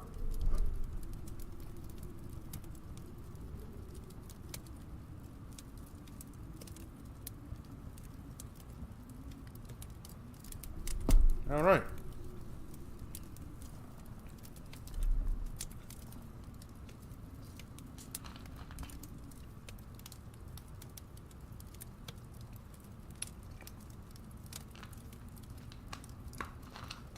All right, let's move on to the next one. Shogun of Crime, Chapter 13, written January 14th, 2020. Oichi bit her lip as she heard someone moving through the mansion, searching and waiting. Why so loud, though, she wondered. A proper assassin would be silent and methodical, not loud and announcing themselves, which meant one of three things. Either this assassin was a fool and unexperienced, which begged the question, was he really an assassin at all? Or maybe it meant this assassin wasn't actually trying to kill her, but rather tried to send her a message, in which case she would be sure to send an appropriate reply back, along with his head. But more than likely, he was confident. During her time in America, Oichi had learned much of the confidence that bordered on arrogance in American people. There was this subtle boast in everything they did. From how they walked to how they talked, it stood to reason that even their silent killers would be rather prideful in their actions, and thus frighten their prey. Idiot, she spat. Her father had said something long ago. He had said a very careful phrase. Unless an idiot dies, he can't be cured. It was a phrase that she would hold for this foolish assassin. The man who wore a mask over his face with only his hair and eyes showing. He had a pistol in his hand and a hunting knife strapped to his belt. His clothes were a one-piece zip-up suit and a pair of latex gloves. He was meticulous, careful, and always able to cover his tracks. He had been that way since he was young. It started with ants in the backyard. Then it progressed to spiders, then a few birds that he could catch. After the family dog, killing became an art for him. It was no longer the doing it that thrilled him, it was the fear they felt. He remembered the look in Goliath's eye, the look in that poor St. Bernard's face as he stuck a knife between his ribs, the fear in his old eye, the pain, the delicate sensation of those little emotions washing out and over him with the last breath. Death. Death was art. Killing wasn't just an act, it was a sensational experience of divine purity. You relieve the subject of all they are, and all they ever were. In a sense, you expel their soul from their bodies and provide permanent peace to them, a peace they can't know otherwise, and in exchange, you understand them in their last moments. You feel their suffering and betrayal, the pleasant feeling of their warm skin turning cold, their eyes glazing over, and the satisfaction as they cease struggling ever so slowly. With each new kill, he became more and more in love with these sensations. Of course, being paid for his work always has a bonus, and when he saw the check arrive and a note for who to kill, his heart soared. It'd been a long time since he'd killed a woman. He'd gotten a little too excited and broken a window coming in, but that was fine, of course. It would add to her fear. add to the terror in her heart as she knew something came for her, which she would feel as he slit her throat. Yet something was wrong with this house. Something was terribly wrong with it. A house and its decor can tell a lot about people that live in it. He used to enjoy taking his time looking at family pictures, potted plants, and family heirlooms, appreciating the simple lives his victims must lead. But here, in this fine house with dozens of heirlooms and artifacts and portraits, there was a coldness. The mansion felt cold, and it did not stink of fear or discomfort. There was no sound of weeping or trembling. There wasn't even the cries of someone on the phone begging police to come and help them. There was only silence, a cold and dead silence. She had to be home. He watched her enter this place, but it was like the house was empty. No, not empty. There was a presence here, but it did not fear him. How fascinating. What person was this? What emotions would cross her face as he took her life? With a cautious step, he moved deeper into the tiger den. It happened so swiftly that neither Oichi nor the stranger were prepared. The killer rounded a corner towards Oichi's bedroom where Oichi was waiting. The moment he saw her, he fired once, but it was low, like he wasn't aiming for her head. Oichi hissed in pain as a bullet grazed her hip, but she didn't stop, and she was instantly rushing forward, a sword in hand. It had belonged to her father, and she'd taken great pains to have it brought into America. She plunged the sword deep into the stranger's side, who grunted with pain. With a snarl, he kicked back and knocked her over. With a hiss of fury, she rebounded and swung down, slashing a sizable gash into the attacker's shoulder. He buckled and stumbled away, aiming and firing again. Oichi gasped in pain as she felt the red-hot pain of a bullet pierce her stomach. She dropped to the ground, groaning and resisting the urge to howl in agony. The attacker kicked her in the side to roll her on her back, and Oichi fell back, breathing fast and trying to calm herself. The attacker smiled at her, a pained but sadistic grin. I like when they fight, he whispered in a hoarse growl. The feeling of pain, the feeling of defiance. You're very brave. Now, you can start screaming. He climbed on top of Oichi and held his knife over her throat, ready to puncture it. But he had to wait. He had to see it. The defiance needed to die and give way to panic. The fear of death, the little and subtle twitches as she tried to calculate all the joys and memories of existence. The art was not complete without the terror. He waited and waited. Go ahead. You can scream. Scream for me. Nothing. Her eyes showed not even a trace of fear. They were the eyes of a predator, the eyes of a huntress. This feral creature he sat on top of. It would not bend. He felt a wave of anger at this and pressed down on the knife, expecting her to react. Where was the fear? Why wouldn't she shrink back? What the fuck? He growled, his hand starting to tremble. They were always afraid. All of them were afraid of him. Why did she glare at him like that? Why won't she shriek for her life? You filthy little whore, he roared, raising his knife to finish her. 3 bullets lodged themselves in the attacker's chest and stomach. He groaned a moment, shocked at the sensation, and then fell backwards on his back, clutching his bleeding torso as Oichi climbed to her knees, the gun she'd hidden by her side smoking still, her eyes flashing bloody hellfire, and the attacker felt a wash of fear run through his veins. He wasn't facing a woman. He stood before a tigress, a hungry, ravenous beast. As you finish urinating on my floor, Oichi spat, listen to what I tell you, and know that you do not have my permission to die. I intend to treat your injuries, so that I may inflict new ones, and I will watch you suffer. I will take pleasure in observing you moan and squirm like a worm on a hook, she hissed.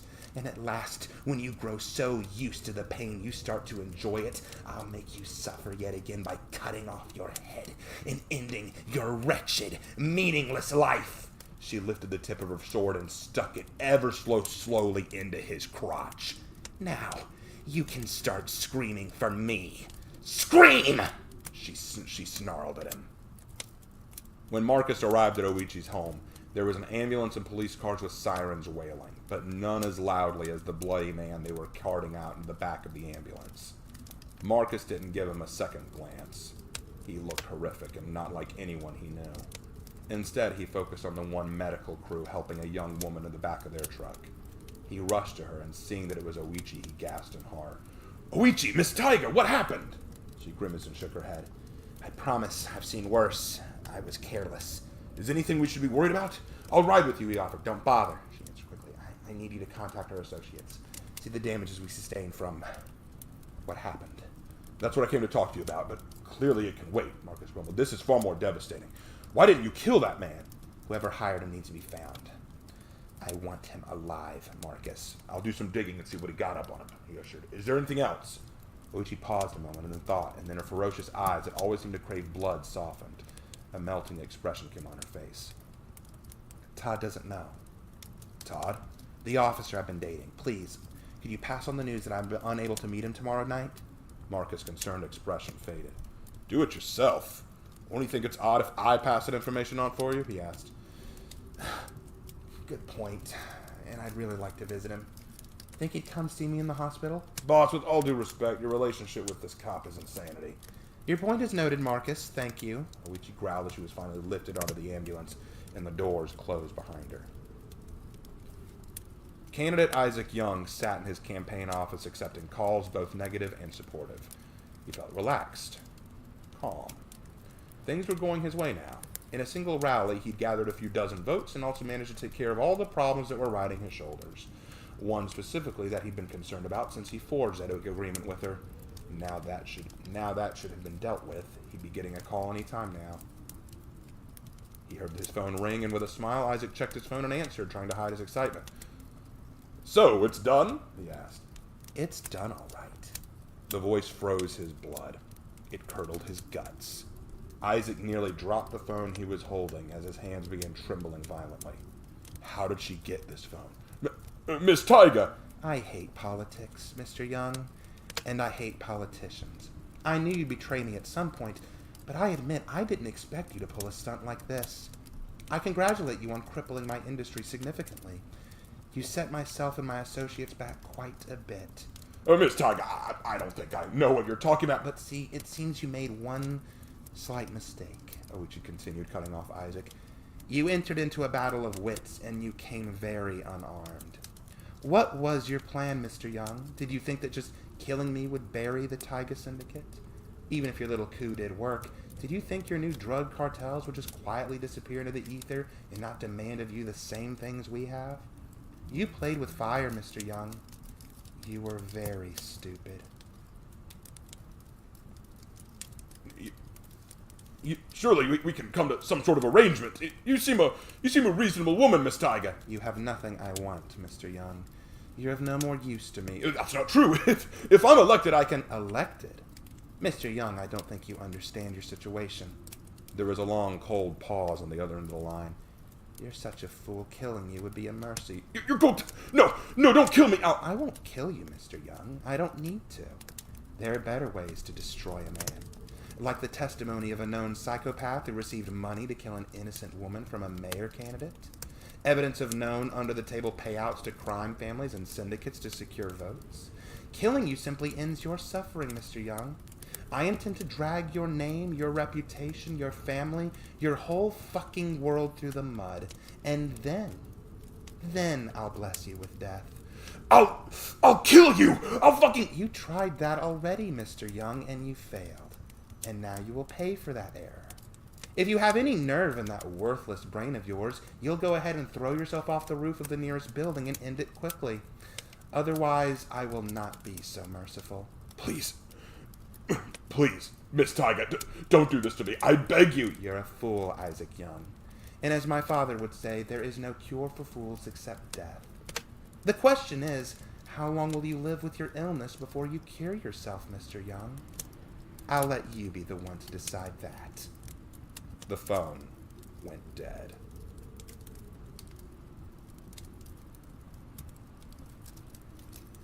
And that was chapter 13.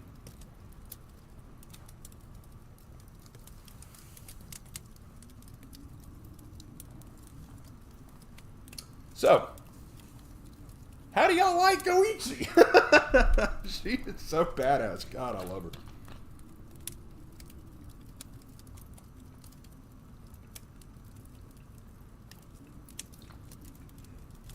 Why is Marcus so loyal? That's explained earlier on in the book.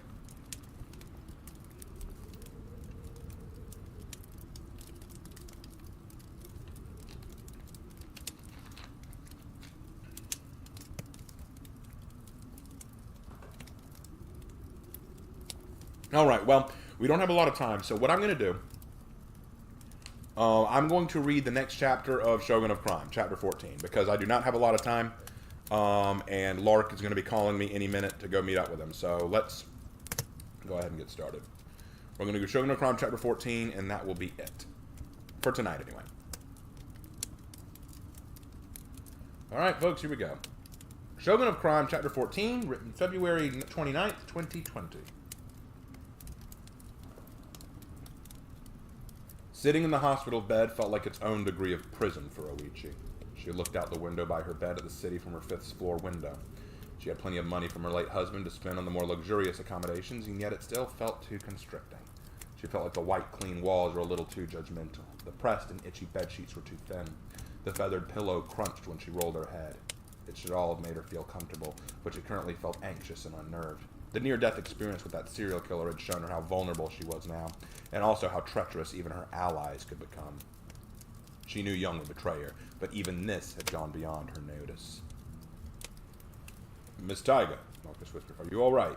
I'm fine, Marcus. You seem distracted. It's nothing. She got the good night, she answered. I'm sorry, what is that? It means it can't be helped. My father would say at any time things did not go the way we intended. Just finish telling me our situation, please. Marcus had visited her frequently since her stay here. The surgery to remove the bullet from her stomach had been successful and short.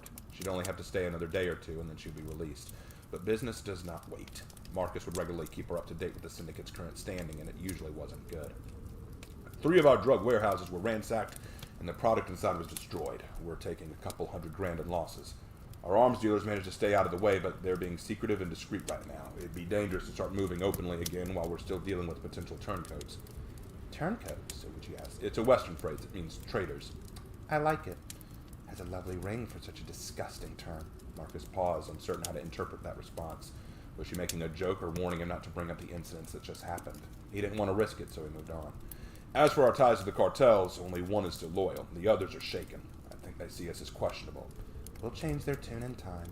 It'd be unwise to try and force them to rejoin us. Not so stupid as to convert by the sword, Oichi sighed, laying her head back and fuming. It seemed so much easier, though, when she could force others around. What was the use in having muscle if you couldn't flex it? But that begs the question, what muscle did they really have left?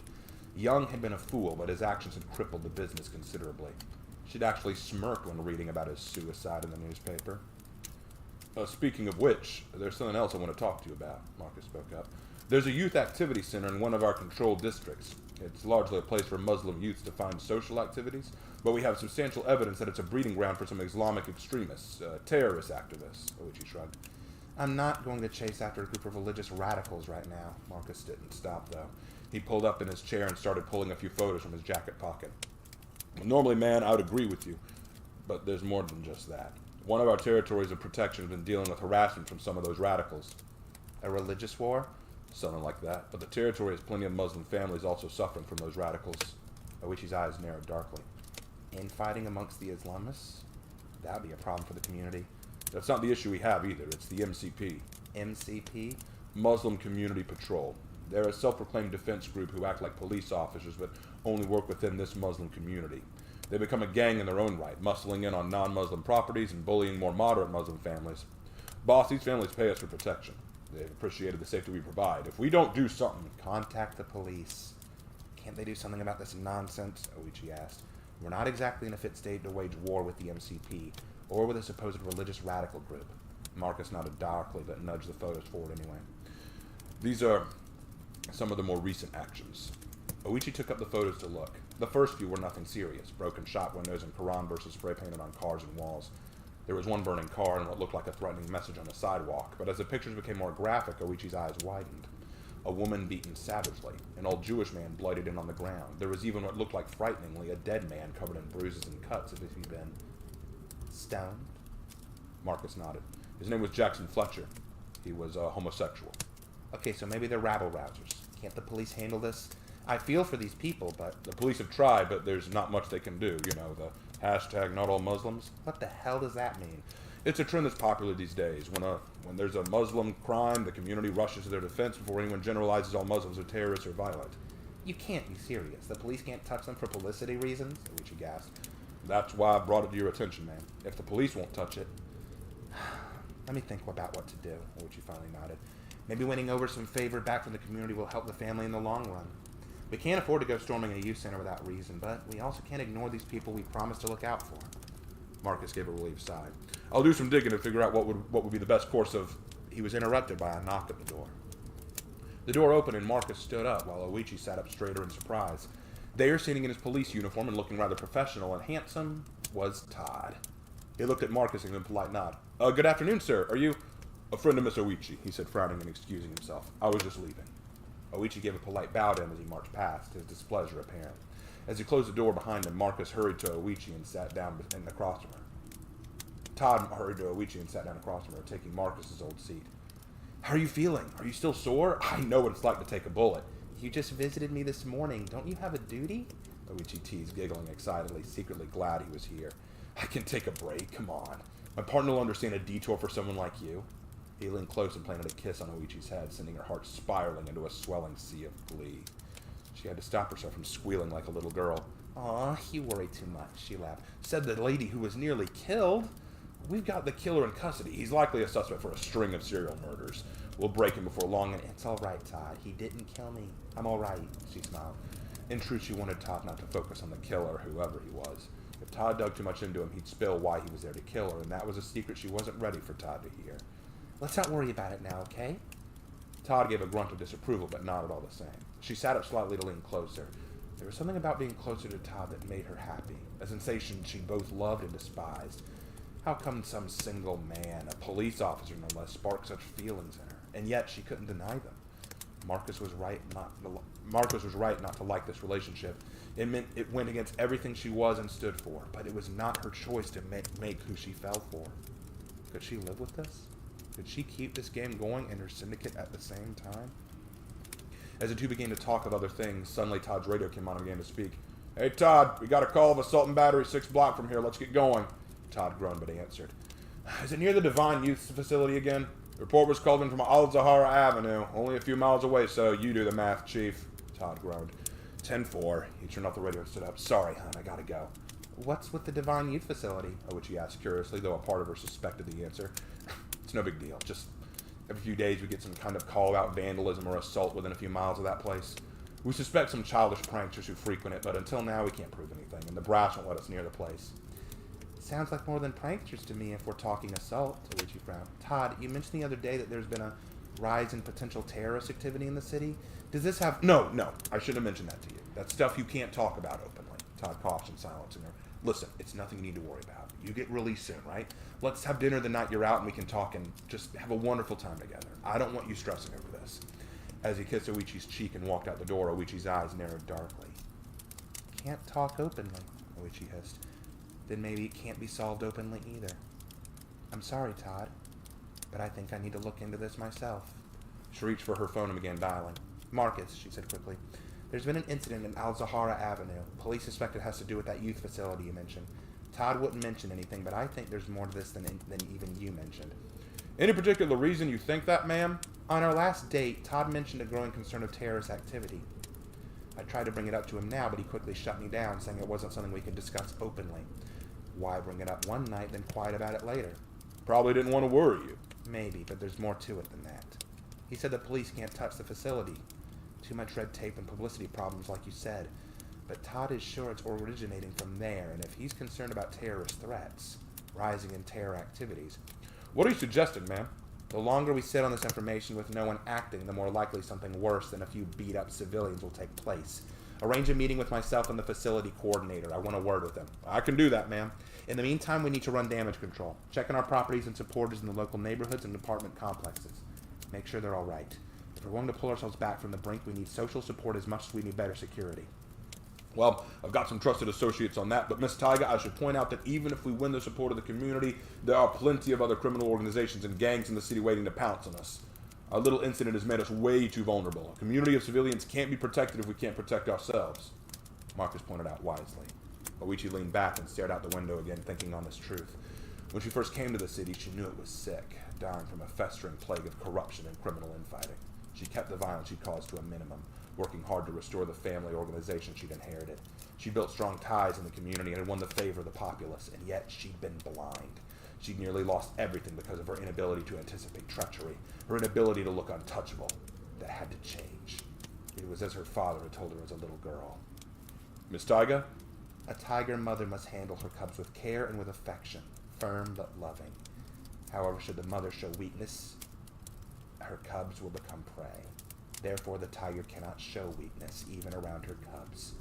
To rule the jungle, a tiger must remain ruthless. I don't understand. I've not been ruthless, Marcus. In my attempt to win favor, I forgot this rule. I will not convert by the sword, but I will rule by it. Maybe it's time that I showed the city who I really am, and what I'm really capable of. A cold silence fell over Marcus. His hands trembled with a very tangible threat. May I ask how? Time will tell, Marcus. Now arrange the meeting. I'll be waiting for your call. Oichi hung up before Marcus could answer. She then lay back and began contemplating her next move. In this game of chess, she had made a mistake and lost her bishops, which controlled the board. And with her next move, she might put the queen herself in danger. But it would be worth it to remind the opposition that the queen does indeed exist. But a show of force would not be enough, not unless it carries value and purpose. As her plan began to unfold in her mind, Oichi's eyes flashed with a predatory hunger. The tigress was on the prowl once again. And that was chapter 14. Yeah, I love that story. Now, some of you are probably wondering why the addition of an Islamic extremist group. Well, as you may not know, in the story of Shogun of Crime, the whole story is telling the ambition of Oda Nobunaga. Oichi basically represents Oda Nobunaga, and various characters and groups in this story represent different characters and groups within history of Oda Nobunaga's life. Like Todd Edwards represents Tokugawa Ieyasu, Marcus represents Toyotomi Hideyoshi. They all represent different people. At one point in Oda Nobunaga's career, he had to deal with the monks of Ishiyama Honganji. And I wanted to create a modern religious group that would cause terroristic style problems, and obviously Islamic terrorism is a hot button issue, and I thought this would be a good parallel because many people are afraid to mess with them, but they're also very hard to deal with, and Oichi has to find a way to deal with them, so that's the reason for that. So, anyway, I just got the message while I was reading that my brother is ready to meet up, so I will need to be getting going. But I hope you guys enjoyed everything. I'm sorry that Daniel didn't get to show up. I'm sure he'll be disappointed, and I will tease him about it tomorrow. Tomorrow is Wednesday, which means it's Lark's turn to stream. He will be streaming something, I'm sure, and I'm sure he'll be excited about it. Thank you all for coming. Thank you, Goo, for the donation. Thank you, Havoc, for dropping in.